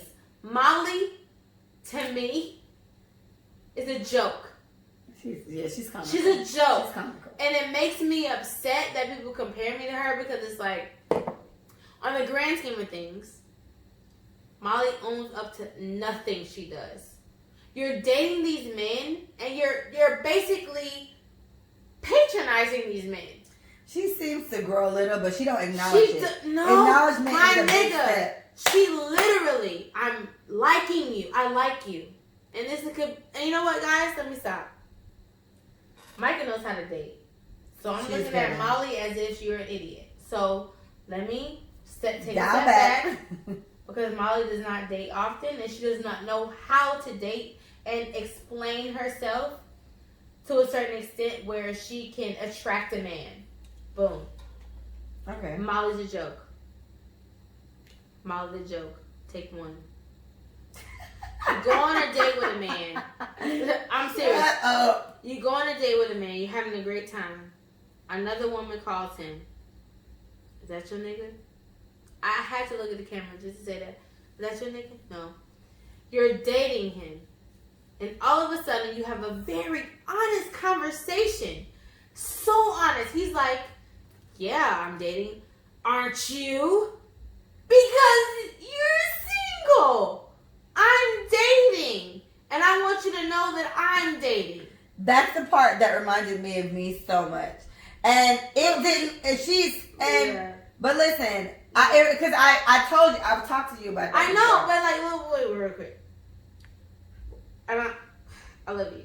Listen. Bring it in. Do what you gotta do. I'm telling you as a man that I'm dating. And you're telling me as a man that you're being a part of my dating Yeah. situation. Like, I'm definitely dating. Aren't you? Oh yeah. yeah, she does that dumbass nervous thing. Dumbass bitch, no you're not. Because you think that subscribing to one man will eventually lead you to your husband or your spouse or your boyfriend or whatever. You are dating.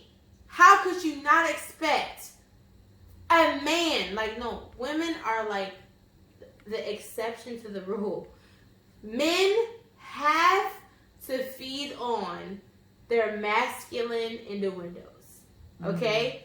I love They innuendo. have- That's such a nice word. It is, I love it I too. know you like that word. It's so nice. They have to feed into it. I have to be inside of a woman to make me feel like a man. These motherfuckers. So my thing is, you're not with him. You did not agree to an arranged marriage or an arranged relationship. You're dating.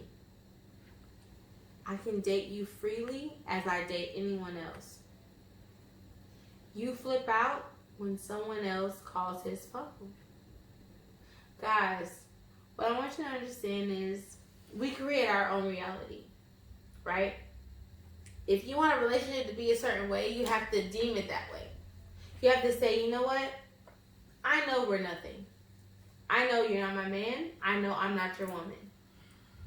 The way that I see that our relationship is going, the trajectory of what we're doing is a relationship. I only want you. Yeah, What yeah. do you want? What's up, baby?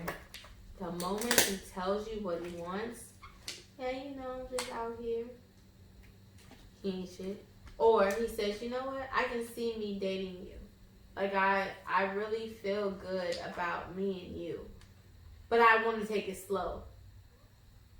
That still means he wants to keep his options open. Like, I just listen to what they're saying.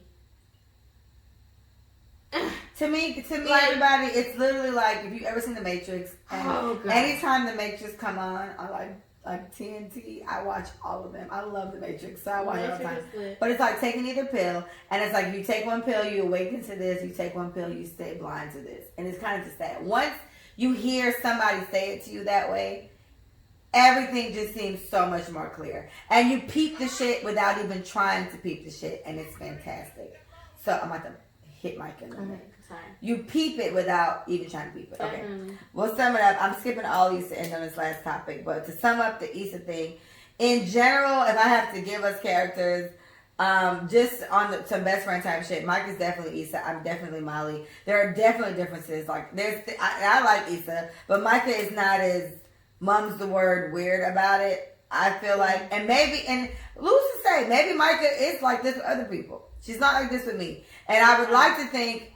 I've asked a lot, don't be that way. Because if the way Molly's get fixed is by being told that they fucking up. Now, the difference between me and Molly is I want to know if I'm making you uncomfortable. Because you think that there's something that could possibly... Yeah, my first thing is... Yeah. And my first thing is always like, what did I do? But I don't think Molly thinks that. Molly don't think that she does anything wrong. Like, that's her fault. Molly don't think it's her. I always think, okay, maybe I fucked up some type of way. What is it? But... I do get very Molly-like, I guess, when it's like, okay, if you start acting funny with me, you never told me it was an issue. Boom. I've made it very clear 96 times, tell me you got an issue. I understand my personality is not for everybody. So I need to know by at least the ones I hold near and dear, you know, that it's an issue. What's up? All right. So we'll continue to talk about that. I'll make these insecure segments. Some real shit. I think that'd be nice. I'll maybe do specials. Listen, we should y'all. do specials on that. No, I'll make that a whole agree. thing for insecure. We love the show. Check your friends, bro. Like, I feel like Molly mischecked Issa. Although she had good intention, she mischecked her. You cannot call nobody out on some shit that you're not living. I'm not going to take that information that you're telling me for face value because you're a joke. Leah is the only person that can come to me about some loyal, faithful shit. Period. Because that's the way that she lives her life, right?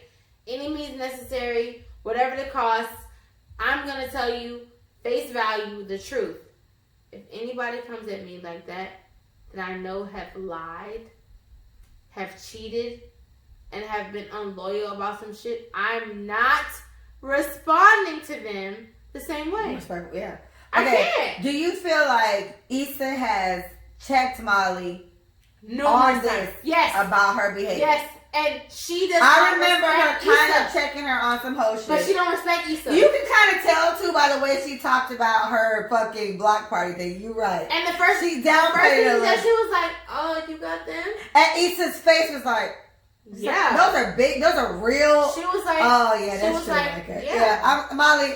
She was I like, can't defend you, bitch. You want some fly shit. She was like, "Yeah, I got big names, but you know, Chick-fil-A didn't want to blah blah blah." And she said Popeyes. She's like, "I love Popeyes." Good for you. Fuck you. Like I swear to God. Molly did some fly shit. Okay, never mind. Molly, I can't defend you. And you know why? She's a lawyer. She has a stimulus package, I'm sure. Yeah. Molly ain't getting no money from Social Security. Issa works for a non-profit organization because of what she loves.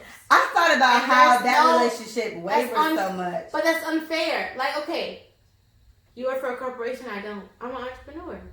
I don't have the same money you have. Yeah. I don't have the same benefits you have. I'm choosing to do this. I have a degree. I ain't gonna get a job anytime I want. Briefly mention, this is why Mike is more so Issa, and I like, cause things like this, girl. Like I do work for like a company, corporation, and Micah really does do shit she's passionate because about. I want to. Yes, so it's a different situation, but Definitely. this is why it's very Molly and Issa. Otherwise, they'd be on some other shit. But that's what I'm saying. Like, I get what you mean, though. I'm here because I want to be, not do because I was forced into anything. Right. I chose this life, and you chose your life. So, based on our choosings, I respect you, Leah. I never feel like you like Micah, get a fucking job. Have I ever come to you and telling you I can't pay for anything or this and that? No. And I bet until I come to you saying I can't afford this and that, you're not gonna say that to me. Well, either because way, it's working for me. Because ultimately, what it comes down to, even Erica shouldn't even come at me like this. I pay for my shit. Like, yeah, it's and different. that's what I'm saying. And I'm very straightforward when it comes to these type of shit. But at the same time, it's kind of like, you know what, this bitch made the decision to do shit this way, and all it can be is, okay, well, I'm going here. You got till this date. Tell me if you want to come or not. And if you do want to come, you got till this date to give me the money. And if she does, she does. If she don't, she don't. And I've had a moment. I remember I was drinking, but it was a moment when I came to Micah and I was like, you know, I'm really proud of you. You've really found a way to figure this out. And I told her, I was like, you know, it has, I wouldn't be able to function that way. Mm-hmm. I'm comfortable in knowing I have not a surplus, but a comfortable level of money. I can literally make poor decisions if I choose to, right? And I was like, but the thing is, I'm used to that now. That wasn't always the case. Mm-hmm. I was not always able to do this. So my thing is, what I always give you a plus to is if this bitch decides she want to go to the beach in the middle of the fucking day, she can do that. And I can't do that. And to me, that means something. And so I was like, you know what, fuck it. She done found a way to pay her bills. This bitch never asked me for a loan. I have friends that have full-blown jobs that have asked me to lend them money. And I've lent them money. You've never asked me for a loan. So I was like, you know what, it works out. Yes. I have friends with full-blown jobs like me that have asked me for a loan. And I've asked for loans. Yeah. And I have full-blown jobs. So my thing is like, you know what, this bitch seems to make it work, so fuck it. Like, whatever. If she can come, she can come. If she can't, she can't. Everything ain't for you. So do what you can do. I have money. I have a job. And if I can't afford some shit, I'm going to tell you, I can't afford it. I'm not going. Yeah. That's the end of the conversation. All right. We will continue. I want to make this the Insecure segment. I'm going to find a way to put it in there because we like Insecure. And while it's on, I would love to talk about it. All right. We're going to sum it up on this. I'm cutting up all these other parts because we ain't got time. This guy. Yeah, we can go. All right, this guy, his name is I am Alex Dixon. Shout out to Dixon. That's one of my last names. I am Alex Dixon. So he said, I wanted to hear your take on this. Right? Me and Carl talked about it the other night, and Carl disagreed with a good amount of them. Parts of a good amount of them, but I agree with all of them. So, he said, here's some mistakes women make when dating. 1, telling him all your business. 2, telling him he's the only one you're talking to. 3, yes, shut up, because he breaks each one down. Sorry. 3, telling him what you're looking for in a man. 4, being too honest. And 5, It's the same thing as the first one. Agreed, but listen. And 5, he gave different reasons, but yes, same thing. 5, not holding him accountable. Mm-hmm. All right? Mm-hmm. So you guys can marinate on how you feel about that. I'm going to go to 1. The first one was telling him all your business. So what he said was, in the beginning, he spelled chess wrong, but okay. In the beginning, it's chess, not checkers. You are opponents, not teammates. Mm-hmm. Telling all your private business to a stranger, you're no longer a mystery, and it looks like you're harboring pain and trauma that hasn't been dealt with.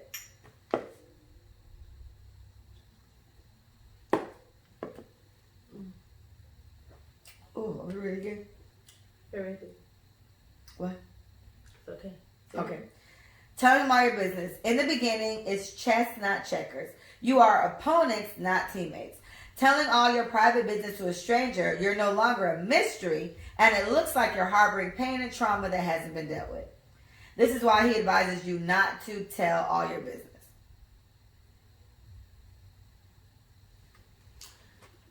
I'm going to teach you. Come out of olives. So my thing is, you are what, not a mystery? The last part, you are what, not a mystery? So the first one was telling all your business. I'm going to read it over again. Because in the beginning, it's chess, not checkers. You're an opponent, not teammate. Because they don't know me. Yeah, right. Telling all your private business to a stranger, you're no longer a mystery.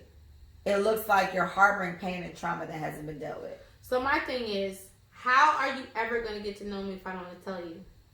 Right? So I think men in general are... It's not good. I think men in general are definitely like, you know how like homophobia plays a role? Like you have a phobia of the truth. If I'm telling you the way that I operate, what I've been through, how I express myself, how I receive information, and you're taking that as something as being too vulnerable, how are you going to know me if I don't tell you who I am? So what I took this as, I agreed with this because I've been in a situation and I feel like that's... You've been too vulnerable? Yeah, and I feel like... the wrong man. Agreed. The fuck? But how I took it is,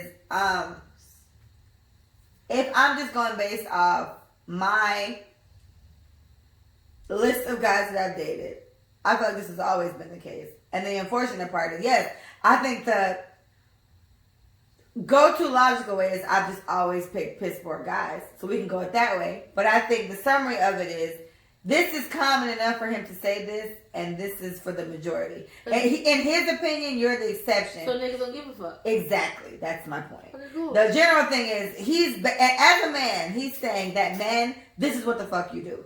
Me telling you all my business, well, he hurt me, he did this. Everything he said, all I thought about was Tampa through everything situation. And with Tampa, that's why I call him as cold, but I've known this nigga for years. Yeah. We've just never talked on this level. And everything he's about to say reminds me of this guy. And so I'm like, wow, this did happen. Wow, this was the case. So it's right. Maybe I did appear as if I was harboring trauma that he talks about, because he asked me specific questions about people that I've dated, because he's known them or known about them because I've known them for so long. And so maybe in me giving him these scenarios and in my eyes telling him why I'd never go down this path again, why I'd never deal with these people again, what I've learned from these situations. In his eyes, it may just be, oh, it's trauma that ain't been dealt with, and she weak, and I could probably work her. And I never see myself this way, but that could be the case. Carlton didn't like this one either. And because he literally said, it almost equivalent to what you said. How the fuck, it's because we were talking about playing games before that, and that's what triggered my mind to bring this up to him. But yes, it's all a game, essentially. If this time, fuck, you gonna handle it. And I was like, all right. But I agree. And to this point, even with yours, I ain't heard nothing to wave me from that. It seems like a better path as opposed to what I typically do. Number 2, telling him he's the only guy you're talking to. Don't do that. And what he said was, most guys ask this because they want you to commit before they do. And once you say yes, that's when they think they've got you. This is usually followed by inconsistencies because now they got you wrapped around their finger. This sounds like Tampa wrapped up in a bag. So my thing is, women, I've always said to all my friends, if he's not your nigga, don't treat him like he is. Yes, you have. I don't know what you told them, but you definitely told me. I do believe in the power of dating and meeting new people. What I don't believe in is obligations to men who do not devote themselves to you. If I don't say to you, I want you to be my girl, don't act like you are. And I think because consciously and society makes us feel like we have to act like a girlfriend to every nigga we like. It makes us feel like we have to act like a girlfriend to every nigga we like. Oh, it's okay. No, yeah, pick it right there. Every nigga we like. Keep on. There's no way in hell, bro, that someone who actually wants you doesn't want you. If I want you, I'm going to say, I want you to be my girl. I'm going to say it. I want you to be my girl. And you be like, okay. And then like our girlfriend and boyfriend, if he never says that to you, he doesn't want it. Period. Plain and simple. And I know it's very difficult because the way that people show the way they like you, they show the way they are impressed by you. If they're not saying to you, be my girlfriend. Be my boo. Hey, I want you to be my boyfriend. It ain't shit. And I need you to know it has nothing to do with you. That has everything to do with them and being able to accept what it means to have a commitment. Leave that fucking dumbass, I'm playing boyfriend, girlfriend, I'm playing house alone. Take that shit to sleep. Me and Leah done been through that enough. Yeah, we definitely like have. Dead ass. And I'm better at saying no than Leah is to a certain extent. Like, we've all been through the same shit. I want y'all to know. Me and Leah had the same situation happen to us. I'm not above her. She's not beneath me. We just trailed off in different levels. We've both had men manipulate us. I can't wait to tell you this. To feel a certain way. Like, you were so aggravating. So, in this conversation with my dear bestie Carla, right? I call him my life coach again. So, in this conversation, and it might have been that, it was one of these questions I read to him, and he went off about it, and I was just like, Micah. When Micah was dating, maybe younger Micah, I don't remember older Micah saying it as much, but I'm sure you had the same logic. This nigga not gonna duck me. And so he was just like, but he was like, he didn't like that. He was like, that's trivial, whatever. Like, how, because he said what you said for the first question. How do you ever get to know somebody if that's your logic? So I broke it all the way down to him. I said, okay, here, I get you. My thing is, this is why I'm not good at this. Because my thing is, if Micah's thing was, while she liked him, she was going to try to maintain as much of her giddiness as she could. She was going to withhold as much as she liked him as she could. She was going to play this game, keep it as player as she could. I love saying that. She's going to keep it as player as she could. Keep it player every day, y'all. And that's how she managed it. And I was like, it wasn't on some bullshit. She did that for as long as she could. I brought up the one you talked to that I still don't like to this day. You know exactly what I'm talking about. I said there was a guy that she rode the shit out as long as she could until she purposely, openly walked through the door of, okay, this is where I could get ducked. But that's when she was positive that that's who she was trying to be with. They had conversations, solidified it, and it was like, all right, well, this is where we're supposed to be heading. And this is duck world. There's a certain point where you can't get out of duck land, bitch. You're in it. Once you give in to go there, you gotta just open up to being ducked regardless. So I said, Micah wasn't doing that with everybody. But initially, let's say Micah was talking to 10 niggas. That was the logic going in there. And to me, I praise these type of things because I'm not good at this. For one, I wouldn't, even if it was 3 niggas, I'm not even good at that. So she was able to do that, but she was able to keep her fucking emotions in check. And that's essentially all it is. We can call it ducking. We can call it being fast. We can call it being a hoe. We can call it being a shit, flaw, whatever. To me, it's keeping your emotions in check. Once you learn that shit, you're like untouchable. Right. And to me, that's what you know how to do. Right. So once I explained it to him, he was like, All right, I get it. Mind you, Carmen loves you to death.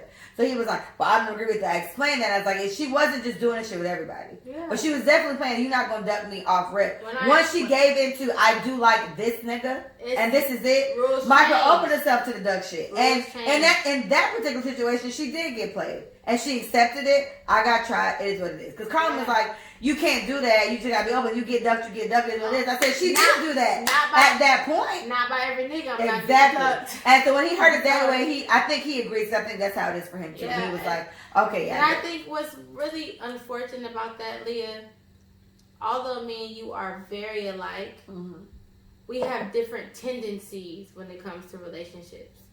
And what I think is unfair, really unfair to our feelings, is that I have to develop a mechanism to protect myself.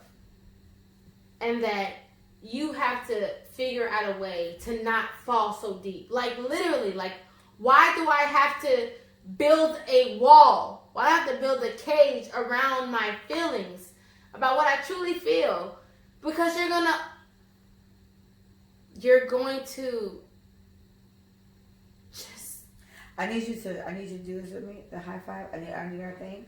Because I said this to Carla, and we might have been at the same point. I was like, ultimately, you're going to, with everything he said, it comes to just a game. You have to be mentally prepared to play this game. And I said, I've said this to Micah multiple times, and she's given me talks about it, and it was just like, whatever. This is why I think I brought up insecure. I think I might have. If I didn't, I might be blaming him now because I've been drinking, but I thought about that. I literally, everything you say to me, you're my role model when it comes to this dating shit. I know when shit affects you because I'm your best friend. You tell me. Right. So I know when shit hits you the wrong way. But I've seen you otherwise be able to maneuver through this shit in a healthy way for you. And essentially that's all that matters. It's not even about whatever else. It's about just making sure you can handle it. Right. And if I can pick any of my friends that has the emotional level anywhere close to me, it has to be you. We're born the same fucking day, hours apart. Right. It gotta be you. So my thing to him was like, essentially it's like a game. This guy is, everything he's saying is confirming everything I already feel like has to be true. All you niggas do is play games. Y'all don't want to get ducked. In Micah's situation, she didn't want to get ducked, but it's like Micah is getting the harder look at, you getting the bad rep for doing that. And it's like, why? Because you niggas do it all the time. But Carla made that point too. Women get the bad name for that type of shit because they're like that. And it's the truth. And the bottom line is that I don't think Carla said it this way, but the bottom line is niggas hate that women are like this now. And it's like, but we have to build our way to make sure we're okay. I'm protecting yourself. We keep fucking with you. It's a defense mechanism. You niggas make us feel crazy. And I said, wait, Carla, we got, to me, the healthier world is people like Micah. My child, I have a daughter. I hope she takes more after you. So far, it looks promising. This nigga dance all around my house. So, hopefully that's the case because I know how devastated I was. Every time, this is recently, guys, like months ago. A nigga devastated me then. Right? And I recovered more because I wasn't in love. But honestly, it's because of the hope of what you expect people who know you to do. Because it's only been niggas I know. It ain't been no. So my thing with women and with people who feel like people who they've known for a certain amount of time, that doesn't mean shit. I've had to learn that. It ain't mean, yeah. Leah is learning that. Oh, Lena, that's cute.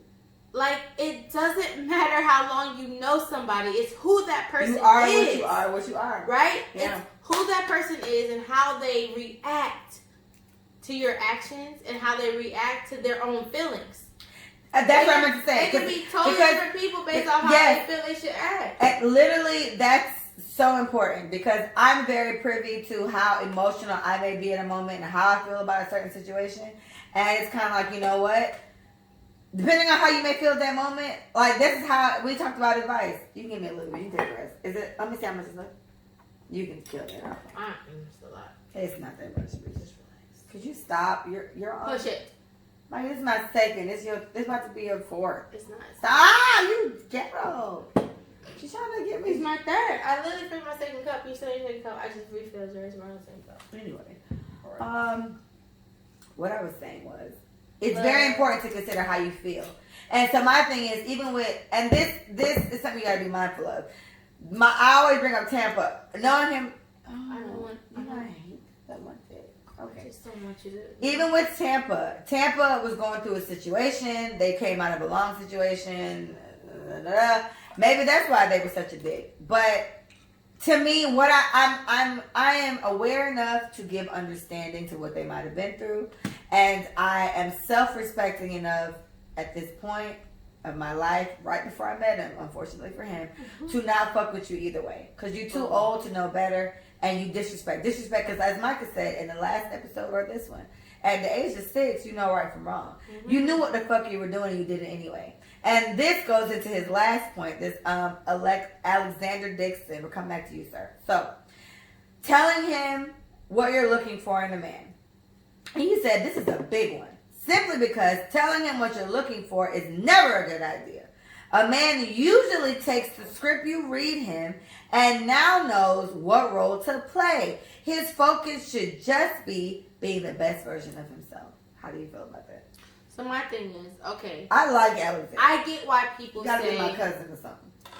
I get why people say, "Don't tell me what you want. Let me be."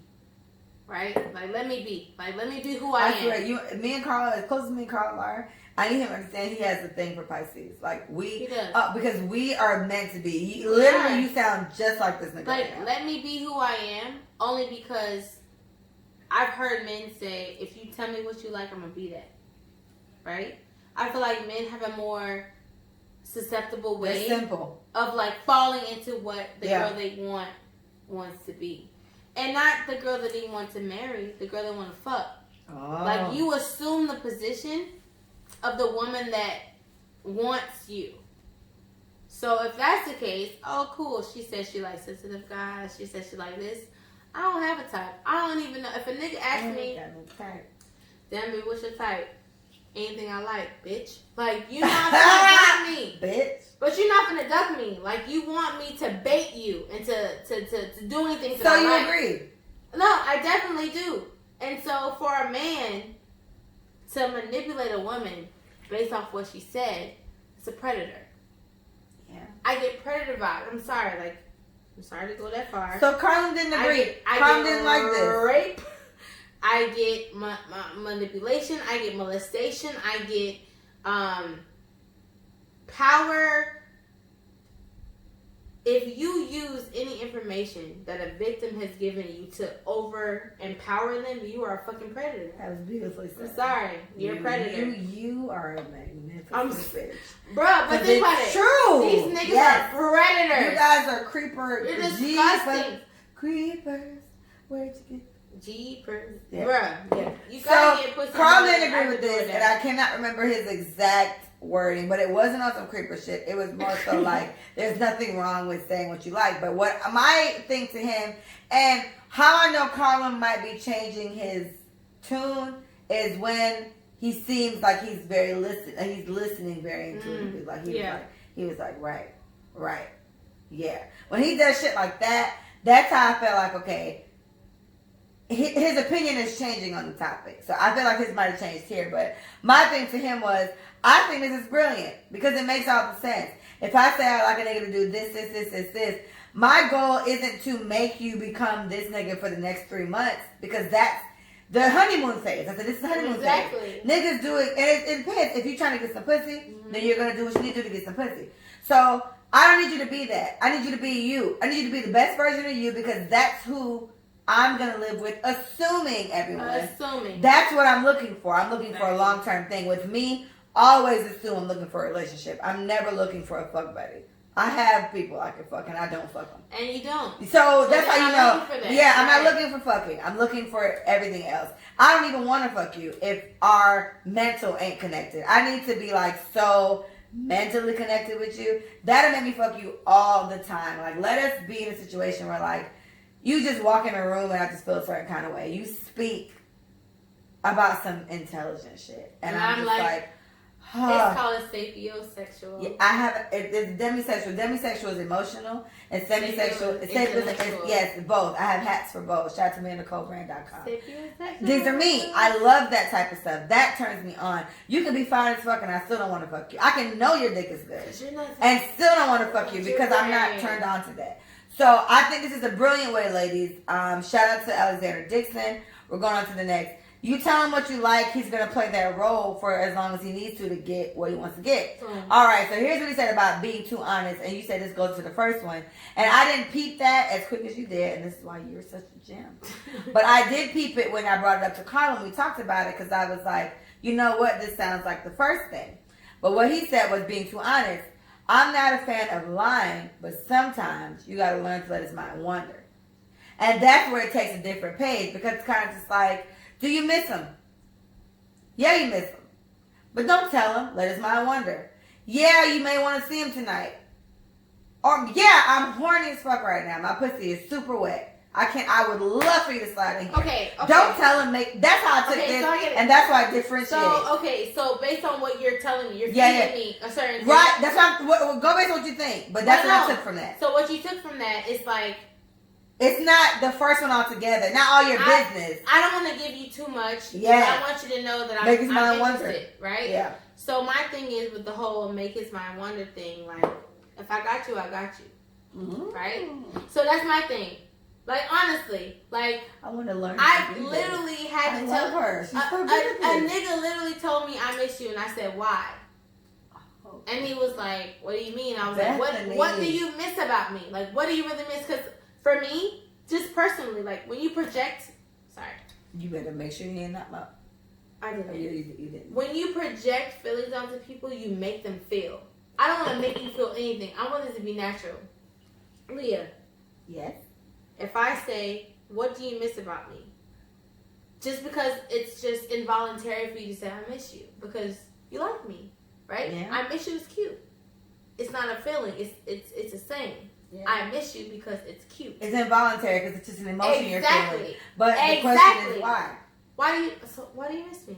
So you're holding people accountable for the words that they use. Exactly. Because that's essentially it. Oh, the way you smell, what you said, bullshit. Because it's all bullshit. Because what I hear, it's not why you miss me. You just want to say you miss me because it's cute. Yeah. So my thing is, when I ask you, what do you miss about me? And your response is bullshit. It's like, don't call bullshit. You just want me to say I miss you back. Because you're lacking an emotion of missing someone. Stop drowning me in your own fucking shit. Don't project your shit onto me. I told this guy specifically, if you miss me, say it. Don't expect me to say it back. Yeah. Because if you really feel it, it doesn't have anything to do with me. Right? If I say I love you and you don't say I love you back, do you not love me? But then that's rebuttal for you then. If I miss you, and let's just say, I miss you. Mm-hmm. What's that? Sorry, I'm not sure. Bitch, anybody cool call you. If I miss you, go ahead. You tell her, she'll say something back. But anyway, if I miss you, and let's just say I don't know what it is, because it's like, then how do you articulate that? So you say that would make you comfortable. Micah, I miss you. Why you miss me? Or Leah, I miss you. Why you miss me? You would say, baby, I don't know why I miss you. It's just something about you. Okay, it's something about you that makes me want to talk to you all the time. That makes me want to text you. That makes me want to FaceTime you. That makes me want to.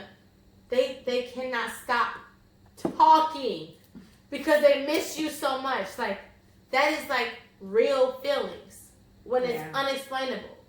Yeah, so like what I'm trying to tell you, like, don't tell me you miss me because you want to hear it. Because that's a projection of neglect. Oh, yeah. It's clicking now. You have neglect. You don't want, I'm saying it for you to say it back. Because it's kind of like doing a good deed. To receive a good deed. No, I'm doing it because of the kindness of my heart. And because you want some shit back in return. You girl. Listen, Leah. You girl. Don't say nothing back that you can't. Get yourself a Micah, not mine. She's spread thin.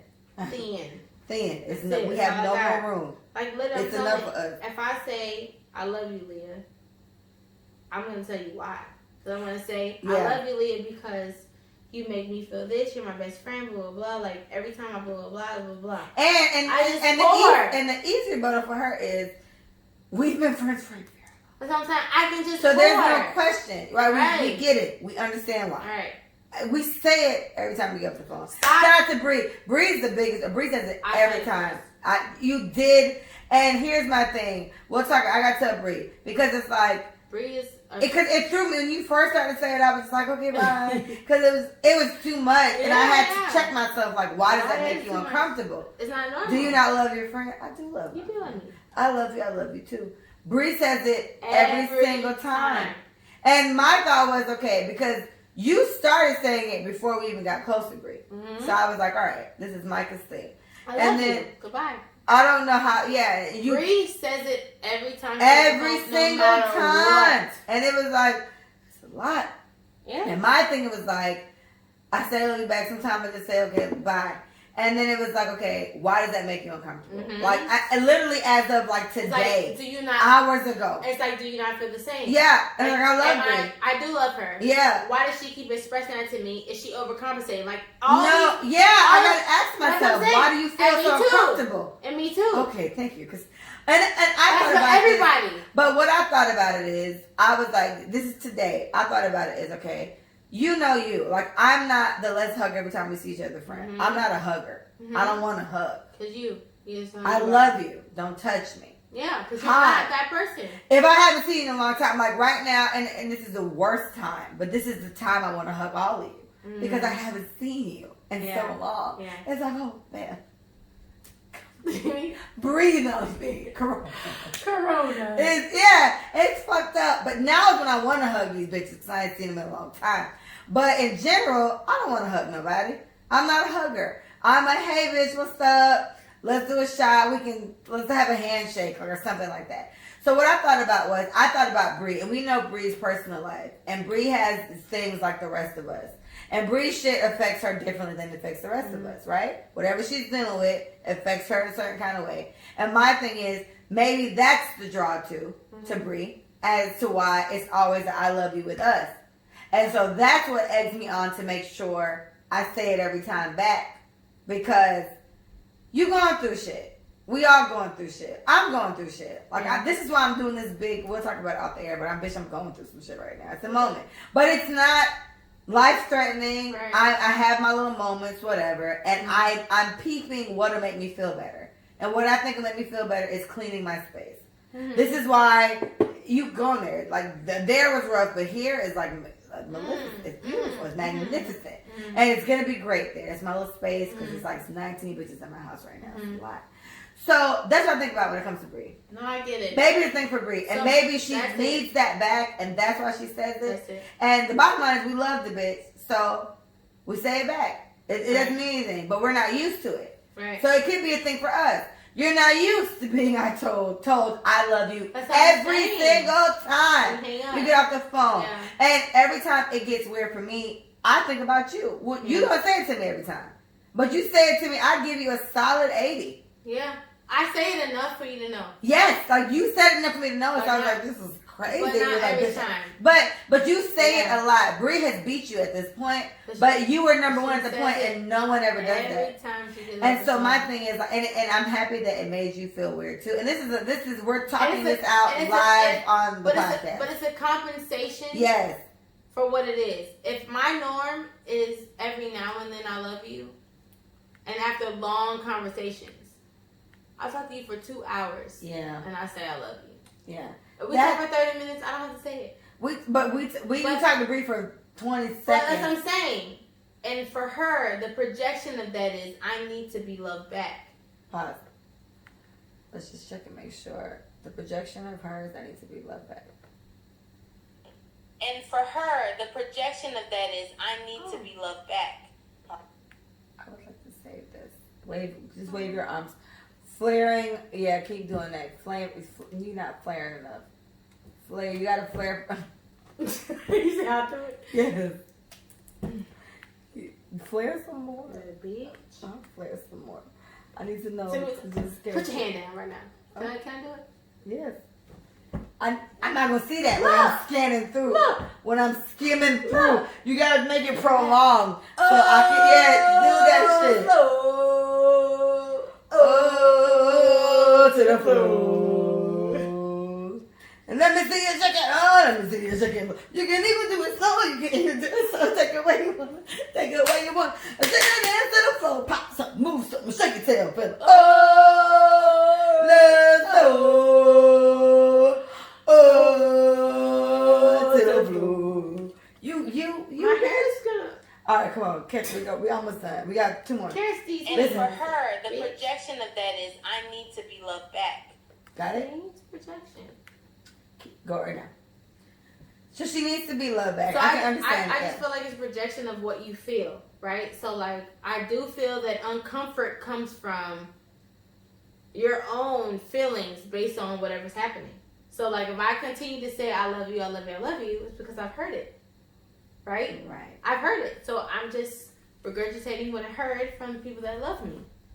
And if you don't respond back to me, that makes me feel like you weren't told that enough. That makes me feel like that makes you uncomfortable when people emote. Like, it's just so many different things that happen. Love is such a complex thing because it's different when it comes to intimacy and, like, friendships. All of my friends, crazy. I love y'all to death. Like, I love y'all like family. Yes. And me and Erica talked before I got to your house. Wholeness to Jones. I text Jones. Shout out to No, both. Wholeness. Shout out to I love you, both. Jones. Shout But out I to text both. Wholeness, I was like, I appreciate you for being the human being that you are. I know you I know you fucked up, just in general, and I know that you're not the perfect person. Very human of her. It happens. People fuck I was up. like, I know that you haven't been the best version of yourself, but I believe in you. Like, I love you. I just know that. She called me. She was like, "My God, bitch, I'm gonna cry right now." That was too much. And I know. You're so stupid. Because I thought about, but randomly, let me tell you. Damn it. But like Leah.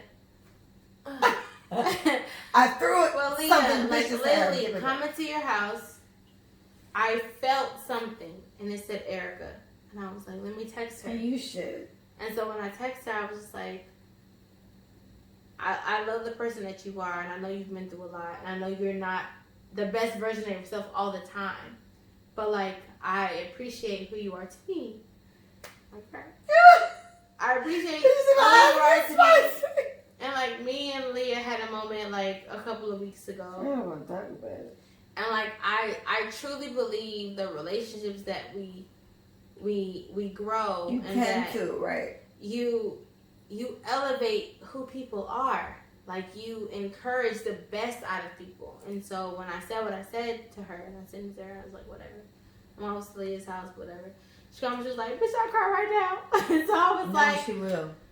I fuck with you, and I want you to know that. And so she was like, that meant a lot to me because I'm going through a lot with my family. And I know that, but it wasn't about her family. It wasn't about that. It's about your relationship with her. It's about... And that's what... It means you know, so much. You know? And this is like, as individuals, we go through so much things. Like, you deal with your child the way that you deal with your child, Leah. That's my dog. And your mom, and your aunt, and your aunts, and your family, and your niece, like, and your sister. Like, you have a dynamic. Hey, I have no nieces other than my sister's niece that I haven't met yet, but we're not close.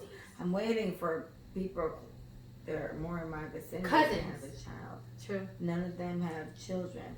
So I don't have a direct niece You that don't I have know. a You don't. Bitch. So, I'm just saying, in general. Say what you gotta say, because now I'm aggravated. Don't. Now you didn't. Because I don't have one either. You shook the tears for me, because I want one of you to breed. Okay. Anyway, the point is, But like, I have how I feel. Let me get back in the vibe. I'm just saying, like, I feel like we all have our different lives to live. And we are leading different lives. And based on things that we've been through when we was younger and where we are now, like, it's very difficult to judge where we are and who we are based on where we are now. But I really appreciate the level of responsibility that we put on each other. Wholeness is cool as fuck. And I fuck with wholeness. for you and I, you and me, Leah, like, I think we have the most honest conversations out of all of our friends. To me. I don't know what type of conversation you have with Paige or Tarsha.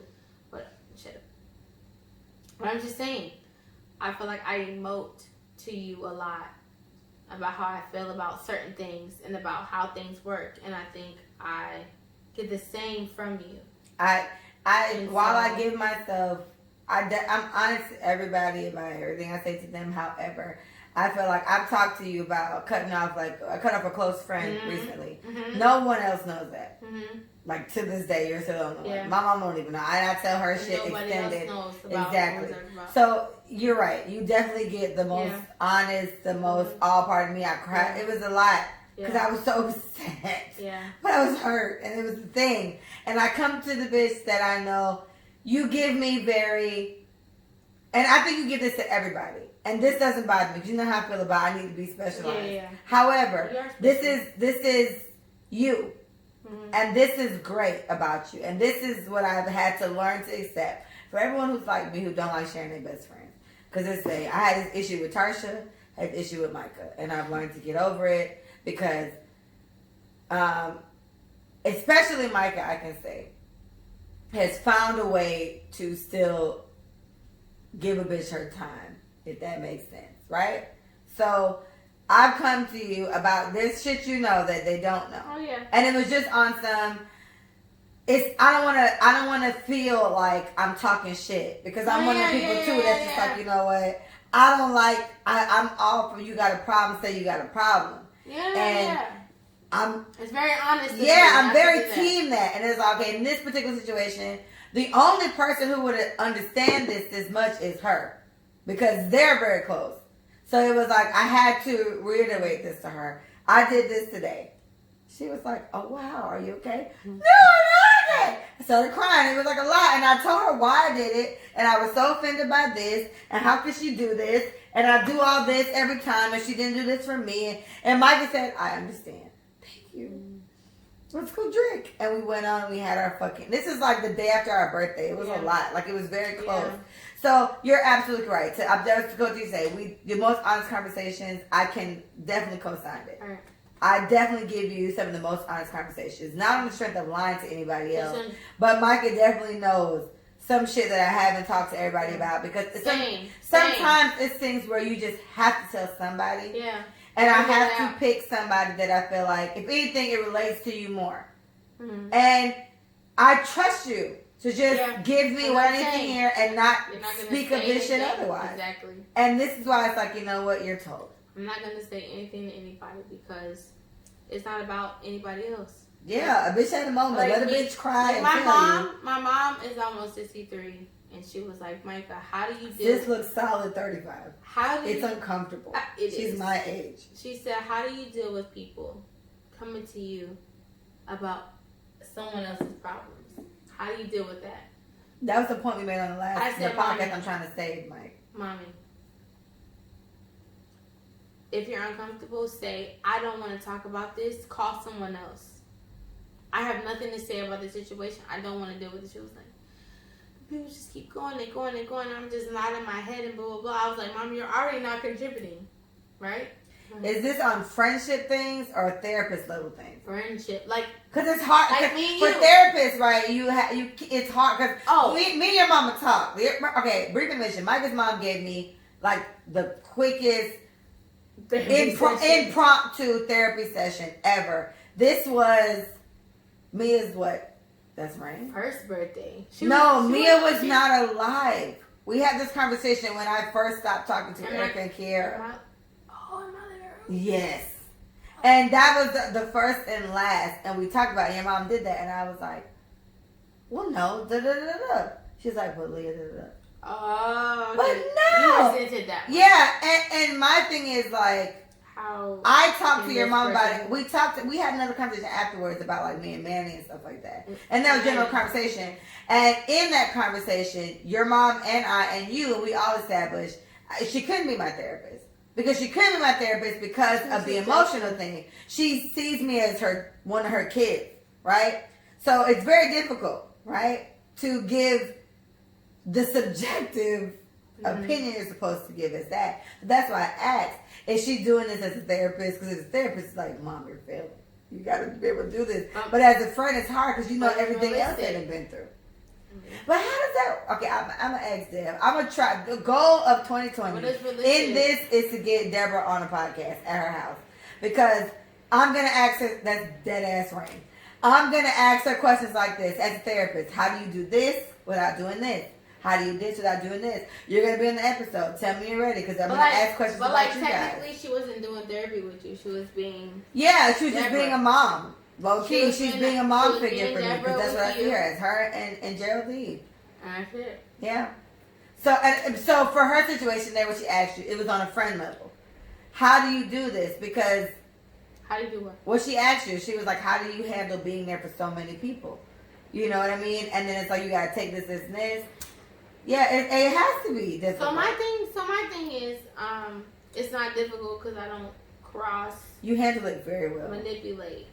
Right? Did I ever tell you that? I talked about this recently. It was on the last one. I don't cross manipulate. The podcast I can't use. I think I could probably save that part. Mike is very good at this. I don't cross manipulate. Like, I feel like our relationship is what it needs to be. And I feel like if someone says or discloses, I don't want to discuss this with X, Y, and Z, then I'm okay. I'm full of secrets. Yeah. Because I feel like it's important. I feel like someone has to hold the virtue of who you are and your relationship together. There's conversations like, that how dare you not do that? A friend of ours has probably had with Micah and has with me. And then it's come up and we've said something and then it was like, and it's like, how the fuck did you know? I knew this for like 7 months. Micah's like, I knew it for 12. God damn. Like, so it's there's the whole down secret. And if you're hearing a pitter patter, it's rain. But that's very admirable because it's important to do that. And I'll tell you this, Micah. I never told you this before. That's something in my whole loyalty circle, whatever, that I always held to me. Not even on my friends don't do this shit. Fuck my friends for this. Yeah. But I always I guess I've never been shown it that bitches actually do this. So when you start to feel like shit kind of wavers a little bit, you easily put that in the category. That's what I'm saying for me. And so the first time I saw that was with you. It was something that Tarsha told us. But Tarsha told us separately, and it wasn't like a group discussion. We never talked about it, but Tarsha told Michael first. So it happened, and I kept like talking secretly about it, but not telling Micah what it was. And then somehow Micah responded, and then I was like, And I didn't say nothing. I was like, okay. And then when Tarsha said something else, me and her and Tarsha had a conversation, but Micah responded like, okay, so what are we talking about? And I was like, And Micah was like, yeah. And I was like, wow. And I wasn't offended because the bottom line is, a bitch told you something that you need to keep to yourself. And yeah, we're besties, but you're besties with Tarsha too. I'm besties with Tarsha too. How the fuck is it that you run your mouth? Like, bitch, clearly she didn't want me to know at the time, right? Clearly I don't want you to know at the time. Right. So Tarsha need to shut the fuck up. Clearly Tarsha don't want you to know at the time. I need to shut the fuck up. So that's when I knew, you know what? We'll go ahead and put Micah in this little bubble. She did her job, and it's very admirable, guys. It's not hard. You gotta really let go of this whole wanting to spill tea thing. Why is Jesus turning up on us, Micah? Jesus is raining on us. Is this blessing? You gotta keep it to yourself, bro. You gotta keep it to yourself, and I think that's beautiful. With us, Beth, we had a moment after a podcast a couple weeks ago.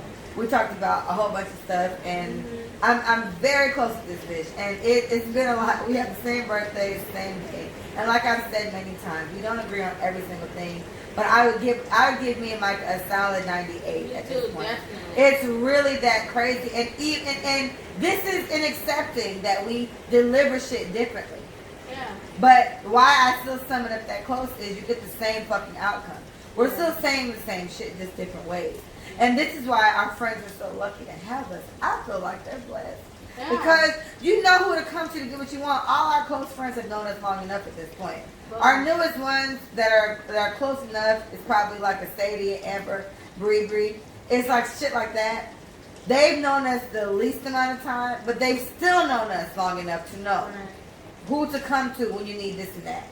Right? Sadie go to Micah for this, Sadie come to me for that. Amber tell Micah this, Amber tell Micah that, Bree come to me for this, Bree go to Micah for that. That's just how it is, and they get that enough. You'll get the same outcome, but you'll get different deliveries. And Erica taught me that. Erica Holmes taught me that. Mm-hmm. She straight up said to me, we were having a moment one time, and it was just like, am I too aggressive? And she was like, no, because I know what to do. I come to you to get the what's the hard love? What's the shit thing? Hard on life. She's so Yes. She's accepting of who says the thing. When you accept your friends for who they are, You know. nothing about them can turn you off or turn you out. Anything. I love everything about my friends. No, Erica. And everything that they yeah. bring to me, that's what I accept. So you can't talk me into shit. I'm my own person.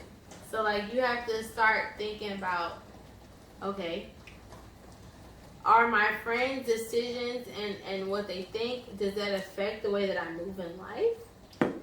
Does that affect my decisions? Like you have to decide it for yourself. Because I know for a fact that it's not a deciding factor for my friends. We're an addition to each other. We're not holistic. I am an addition to all of my friends. I do not make my friends. I'm an addition. And what I say for that is I think me and Micah feel the same way. However, what I say about Micah, and I for me, I think this something it's a plus for Micah. This attributes to Micah's amazingness. I talked about it in the last episode, but the unfortunate part is most of the episode is so blurred out. So I'm gonna find a way to post some of it as like a bonus. But shout out to Terry, he was on it, and it was like a good amount of it was like most of it was blurred. But I'm gonna find a way to post the best parts of it. But what I said on it was Micah is very good at what I specifically said, because this is around the time when it got fucked up. I kept trying to edit it. It was weird. But I was like, not to discredit what Micah's going through, but Micah is very good at still being able to be 100% Micah. Not biased, not stressed out, not overwhelmed, not overworked, not tired. She's still able to give every friend she talks to a positive, clean slate, no matter what. And I made a point to stress, it's not to discredit that she's not going through shit. Because right. You are the epitome of the strong friend. Right. This is something that me and Tarsha always had going back and forth. But you, my friend, are very, very, like, this is you. You're very, very strong friendish. Even more than me and Tarsha, I would say. Because you maintain so many of us. Right? And we come to you when we're going through shit. And the thing is, how many times do people come and ask you, hey, bitch, you okay? Because you take everybody's shit. You take mine. You take Erica's. You take Tarsha's. You take Mila's. You take Paige's. You take Sadie's. You take Bree's. You take Amber's. You take the friends that I don't even know is close enough. You take so many people. And it's a lot. And on top of that, you still got to take your own life. And what I said on the podcast was, Leah doesn't know how to do that. This is why Leah comes off more aggressive. It's not a... What you're doing is, I think, the appropriate way. If anything, my way is a cheat code way. But I give in to it comfortably because I just can't. I can't deal with y'all shit today. Because I'm dealing with my shit today. So the best I can do is tell you off rip, hey, leave a nigga. We're good. He acting up, leave him. Leave him. Have a good day. That's it. You would ask, okay, well, how does it make you feel when he does this? Right. And essentially, this is what they need. Right? But you have still found a way to put all your shit to the side and give your friends, there's a low-key therapy session. I said it on episode of You and Terry. You get very therapy-like. And you found a way to still get as therapeutic as you can to give that to them. And this is why we all love you so much. This is why you don't have to have these heart-to-heart, well, Micah, I feel like you did this. You don't irritate any of us. None of us are irritated by you. We need you. You're like You're the positive in our life. If you see me going back and forth with Tarsha, you see Mila going back and forth with whomever, you see Tarsha going back and forth, Tarsha going back with whomever, probably me, but you see Erica going back and forth with whomever. Whatever you see all your other friends doing, we do this with them because we still need to figure out our understanding with them. Right. It doesn't knock the love. We all love these bitches we argue with because you know your friends. We all close enough to not fuck with a bitch we don't like, right? But with you, it's effortless, my love. It's effortless with you, my love. And you should take that. I'm about to cry. You should take that as a positive. You're such a blessing to all of us. And you worry me sometimes. We've said this before. Yeah. Tarsha was around and we talked about it because it's like we worry about it. It didn't click me to worry about you till that conversation when I was with it's a while back. It's like last year, but it's end of last year. I worry about you now that I think about it because it's like, damn, bitch, you take everybody's shit. You take my shit, Tarsha shit, Paige shit, Erica shit, Mila shit. This is just the ones I can name. Yeah. I can imagine you take our shit. I know for a fact it's like 7 more bitches shit you take. Yeah. And shout out to them being able to come to you. But I'm just glad that you guys like accept me and love me. You know what I'm saying? Like, we love you to sleep. That's why we don't even argue with you. We don't need to. You don't stress us out. And I'm very glad that like you can say because like I take your shit and like you take my shit. I'm invested. You take my shit. But I'm invested. That's the difference. Like I'm invested in your life. I'm invested in Mila's life. I'm invested in Erica's life. I'm I should pay all the bitches. You got to invested. You raised mama. What you gonna do? You bring auntie. Let her tell it. So you got, cause I'm her mama, so you gotta be. But like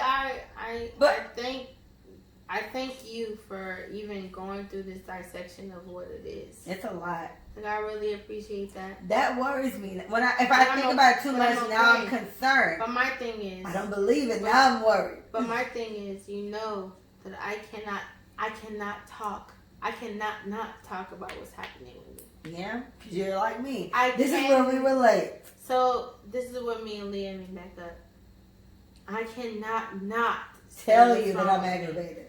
I'm mad, bitch. I'm sad. Please talk to me. I'm crying right now. Like, hey, Leah, I'm about to break down. Like, I have called Leah numerous times saying, hey, Leah, can I please blah, blah, blah. Like, this is my thing. So, as your strong friend enters the realm you're definitely the strong of being strong, I know how to be very vulnerable with how I feel. I love you. Here's what I love you, Bethany. And here's what I'll say to everyone listening that feels all this. Just be mindful, because what you don't peep and what I don't peep, and I don't know how much Erica, Paige, Tarsha, me, I don't know how much everybody else peeped this, but I know I don't. So I'm going to speak for me. I don't consider this enough.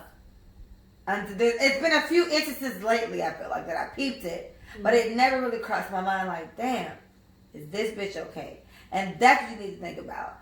While you can be very mindful of what she goes through, whatever, it's like, have you ever asked her or him, are you okay?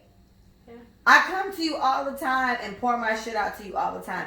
Even if you know, because Micah has a few best friends, but let's just say it's just you and them. Is that person okay? If they always take your shit, have you asked them if their shit is okay? Has their shit been maintainable? Right? We're all humans, you guys, and it all gets weird. And so it's something that you need to be mindful of and check on. And what I want to say to you on behalf of all your best friends is that you may ultimately get the less attention, the least amount of attention. And that's on some attention type shit. Take it how you want it. You understand what I'm saying. And what I'm trying to get you to see is it's not a curse. It's a blessing. And what we will do, and I'm speaking to all of us because we'll all do it, bitches. We'll all do it, is tend to you more. We give you the most attention when we're stressed the fuck out, right? Oh my gosh, Micah, this nigga did this. Oh my gosh, Micah, this bitch did this. What do I do? I feel like this. What do I do? And you give us your best every time. Yeah. It doesn't mean that you are less than anybody else. Yeah. It just means that you're almost like air. You're like oxygen. We just breathe it naturally and don't even fucking notice.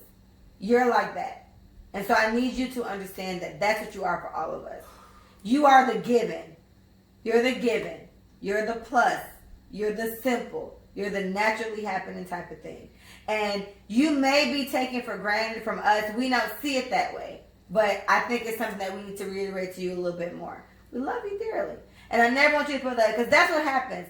It's no one thinks about that part, because I wouldn't have thought about that until our talk we had a couple weeks back. Mm-hmm. It's like, damn, you know what? No one thinks about that. Yeah, you know we don't feel it, but you know, bitch, what I want you to know is, while we don't give you as much attention as the bitches that we keep arguing with, it's because we keep arguing with these bitches. It don't mean that it works. We talk to you every day, but we don't give you the same attention. So I don't want you to feel like it's because of that. It's just because them shits require more work. But you definitely require more attention and more praises. You are loved belovedly by me and the fucking squad to pieces. You fucking girl, you. Girl. All right, listen, shut up. To be honest, I'm not a fine line, but sometimes make the mind wander. You gotta give me something on that. Where you rolling? All right, hold on. Let's stop.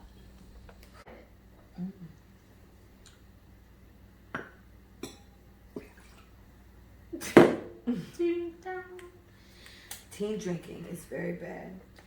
I got a fake ID though. Boom. Boom. Hey, one. Two stepping, one. Here comes the 2 to the 3 to the 4. Everybody drunk out on the dance floor. Baby girl ass jiggle like she want more. Like she a groupie and I ain't even on tour. Maybe because she heard that I Rhyme hardcore. Maybe because she heard that I rhyme at the store. If not, I gotta move on to the next floor. Here goes the 3 to the 2 to the 1. Homeboy tripping, he don't know I got a gun. Hey! Guys, For fun. that song is on You better run. all my playlists. I have 2 playlists with that song on it. I've liked that song since middle school. If you're wondering why we just came in like this, it's because we had a brief microphone intermission break. So anyway, the summary of all that stuff we were saying was, I love Micah to pieces. All of us do. Micah is, you light up our lives. We love Micah, and that's what I was trying to say. All right. So anyway, give me your summary on this. You gotta knock him. Bree had to beat him up. I had one. You don't like that? I don't like that. No. See that? Do you like almonds? I hate almonds. I hate nuts. Period. No, You like pecans? Nothing. I love pecans. Walnuts, pecans, everything. There's no nuts Kill it. that you like. No, hate it. Oh my God, they're such a good source. I hate the stuff. aftertaste, and I know it's so healthy for you, but I I hate that. love nuts. I hate the aftertaste. It's just those. You are. I'm gonna find a nut that you like. Hey girl. Hey now, you're an all-star. Get your game on. Get hey. Okay. We've been drinking, y'all. Sorry. Okay. So, Mike, I need your summary on this so I can end off on it. The fourth mistake we make is being too honest. I'm not a fan of lying, but sometimes you gotta learn to let his mind wander. And we brought up the whole fact of like, okay, well, if you're horny, don't tell him you're horny. She going for the nuts, y'all. And low-key tastes like cereal. It's so good. I'm gonna find the pecans for you. But while you're eating, Low-key sound like talk cereal. about what I'm saying. So sum that up. The whole point I brought up how I felt about it. Maybe like if I'm horny, don't tell him I'm horny because we only been talking for 2 weeks. So don't tell him. be honest about your shit, but I want y'all to be very real about the circumstances you're in. Right? I gave him pecans, y'all. I love You pecans. definitely are not with this person. You're Not your just man. casually having sex. Not your man. And that's okay. He's not your man. Don't try to make it seem like it's more than what Because it's not. he's not your man. Thank you. That's all I got. All right, thank you. All right, and the last one to Alexander Dixon. Shout out to you, Alexander. My family last name is Dixon. I carried it for a long time. We might be related. But I love everything you're saying. So let's go. The last thing was not holding him accountable. And this was something that I brought up to one of... Eat that. The chart pecans. I will not. You better eat it. Please. Eat the pecan. You stupid girl. Say it, Leah. Okay, so not holding him accountable. What he said was, I gotta go close y'all because my glass is not on. I don't like that. Shut up, Micah. Eat it. I'm sorry. I mean... It's okay, bro. I love pecans. I love pecans, guys. They taste like the pecans that they roast in the mall. Okay. Oh, she tripped. Stay on the mic. Stay on the mic. I'm tripping. You tripping why? Because I don't know, dude. Because they're good as fuck. That's what I'm trying to say. She pouring them all in her hand. YouTube, you see it. Anyway. I put like 2. She poured like 7. They're good as fuck. Aren't they nice? Because they're soft. Oh, wow. Oh, wow. I got you. Oh, wow. Oh, you like pecans. Oh, wow. Pecans are so good. Anyway. Oh, yeah. wow. I'm gonna buy you some. Please. This little bag is $3.99, which is aggravating when you're in a grocery store because it's like, why the fuck is this so much? But now looking at it, it's so worth it. I don't even like pecans. Pecans are amazing. I don't like any nuts. Pecans are very good. And Almonds, I don't like as much as pecans. I hate everything. My mom loves almonds. Anyway, not holding him accountable, Mike. Listen to this. Real men, I'm going to read this the grammatically correct way because he's missing a few, but I do know that Twitter only limits you, as I'm a Twitter user. My Twitter is at trulyrare, truly.rare. Okay, if you want to see me, I'll be talking on there. Anyway, real men don't equal perfect. If you allow him to make excuses, treat you less than you deserve, don't be surprised when he treats you like an option instead of respecting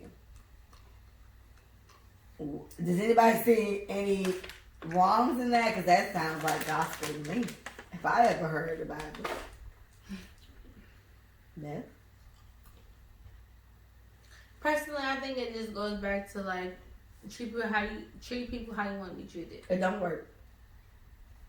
And I say that only because It was so good. Pecans are so good. if you literally like go based on what the individual is going through and they give you their outlook, it's very hard to say anything. I don't know how this person has received that information. You know what I'm saying? Right. But based on what we know about people in relationships, like we have like a longitudinal study about the way men treat women, about the way women treat men. So it's just like I agree with what he said so much because I wish I could remember the point I made earlier, but I may be able to. Go ahead. But we were talking about one of the other points and we probably trailed off, so that's why I know it's gonna be hard, but I'm sorry, I'm trying. It might have been on the non-negotiables. Okay. And the non-negotiable for me was respect. Mm-hmm. You gotta respect me on a crazy level.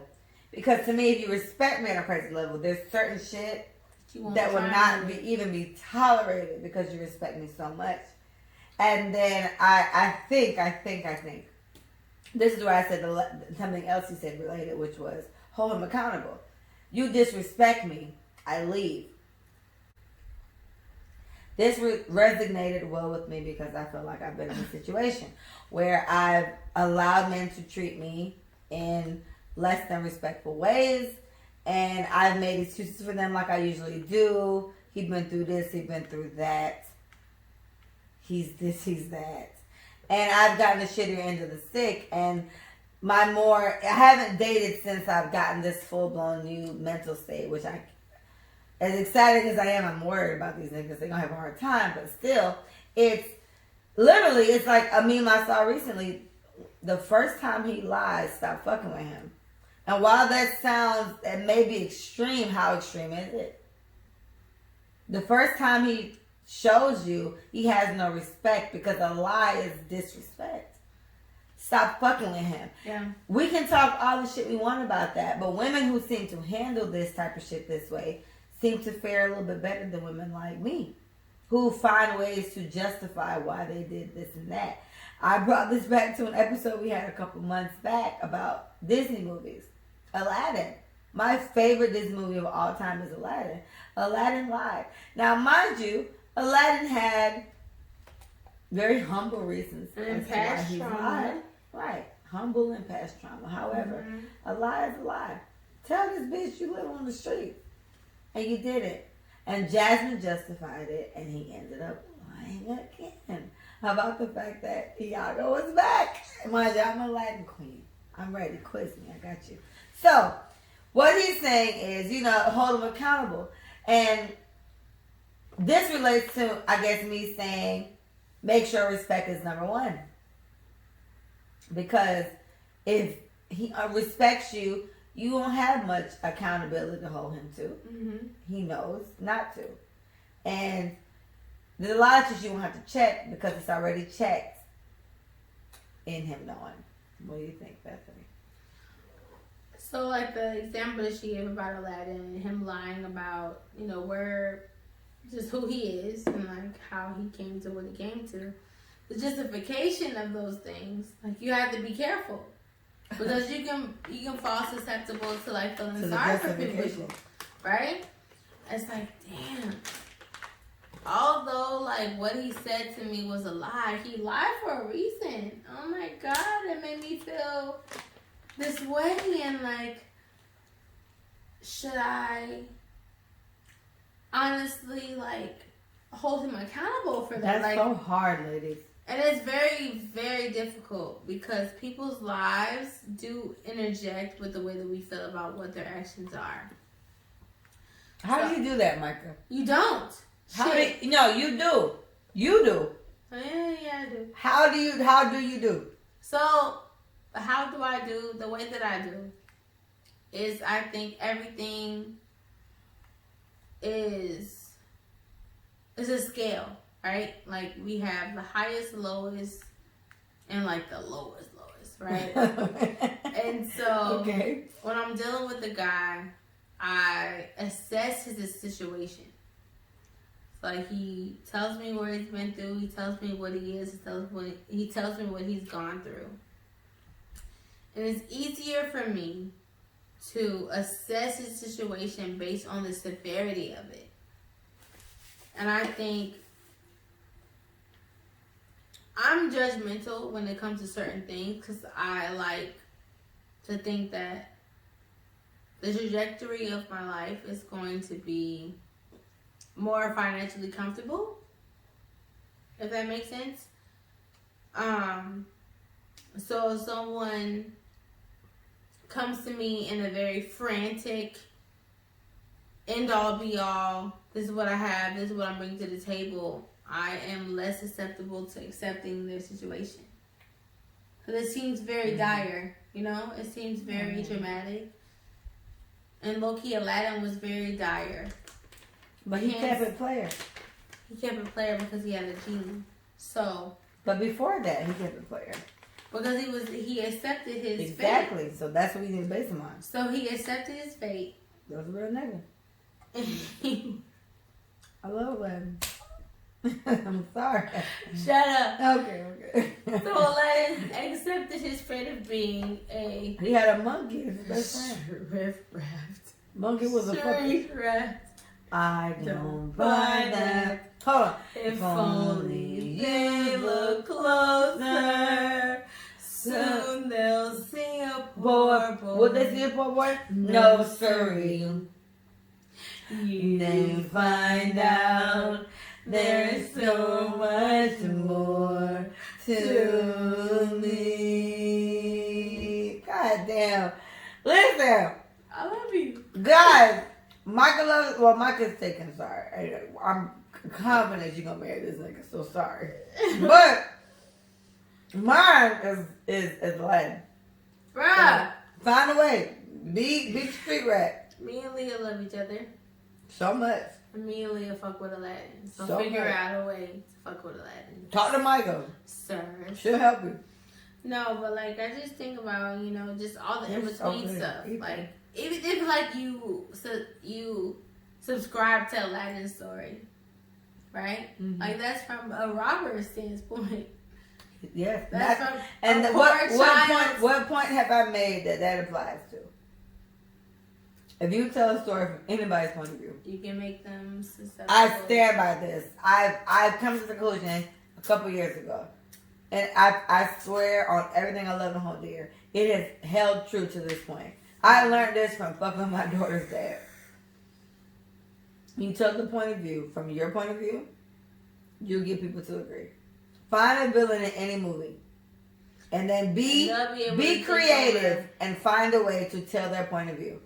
We talked about it. Jafar, we don't know what his childhood was like. That nigga might have had a rough time. All we can tell was bad. Yeah, but let's think about why he got there. We can talk about Scar, etc. So agreed. Same thing with Aladdin. We don't know why Aladdin became a refresh street rat. If you've seen Aladdin 3, one of his parents were in there. A different song, but yeah, you were hitting the fucking thing. All right, so Margaret, your point is holding them accountable. You agree? Mm-hmm. All right. Well, we got to end it there because we got to go. Yeah, we gotta go. So We love you guys. Thank you so much for tuning in to Let Us Say This For You. Let We me fuck check. with y'all in this time of quarantine. So much, and this is the best time to listen because what else are you doing? I hate you for that. Don't hate me. I'm not doing shit either. While I'm not doing anything, I have so much shit to do. Shout out to Terry. I got a picture I got to draw, and he's on my ass like white on rice, and I feel bad, but it's like my actual day job that pays my bills. It's on my ass too. I'm a project manager. I went to school for it. I have a master's degree in being a project manager. And I'm studying for a PMP exam to be like a super project manager. When I say this shit is complicated, I am not bullshitting. It's hard. So, either way, if you don't like nuts, I'm mixing you up. No. I love pecans. I thought macadamias were my favorite, but I think it's pecans. It might be a tie. They're both so good. Like they have like you bite into them and they're like soft and kind of sweet. It's weird. Try both. Macadamias, however, are the most expensive nuts of all nuts. That's a fun fact. Cause them bitches like they like grow like one nut per like I can't see that Frank. Got my glasses on. They they grow like one nut per like shell or something. It's really weird. So macadamias are very expensive. However, they're very good. I love macadamia nuts and I love pecans. Almonds and cashews and shit is like after that. So get into it. Micah didn't like any, but I gave her almonds and pecans tonight, and she liked both. Her favorites out of the both were which ones? Pecans. They're so good. Those are my favorites. So that's why we're best friends. I love you guys so much. Thank you for listening. Thank you. Please visit us at letussayforyu.com. Please buy something. We have hats sponsored by meandnicolebrand.com. Get a hat. Let us say it for you. They'll ask you what it means and you can tell them. Or you can visit us at Let Us Say It For You on IG, or Let Us Say It For You on YouTube, or Let Us Say It For You, just the U, on Twitter. It's different. It's the whole word you and everything else, but just the letter U on Twitter. Thank you so much for listening. Thank you so much for following. Please wash your hands. Don't touch your face. Stay in the house. Call your older people, the elderly, because they need love right now. Do not go see them because you're probably sick. But call them and talk to them. Love you guys so much. Stay bye, bye. Thank you. Bye. Thank you guys. Bye-bye.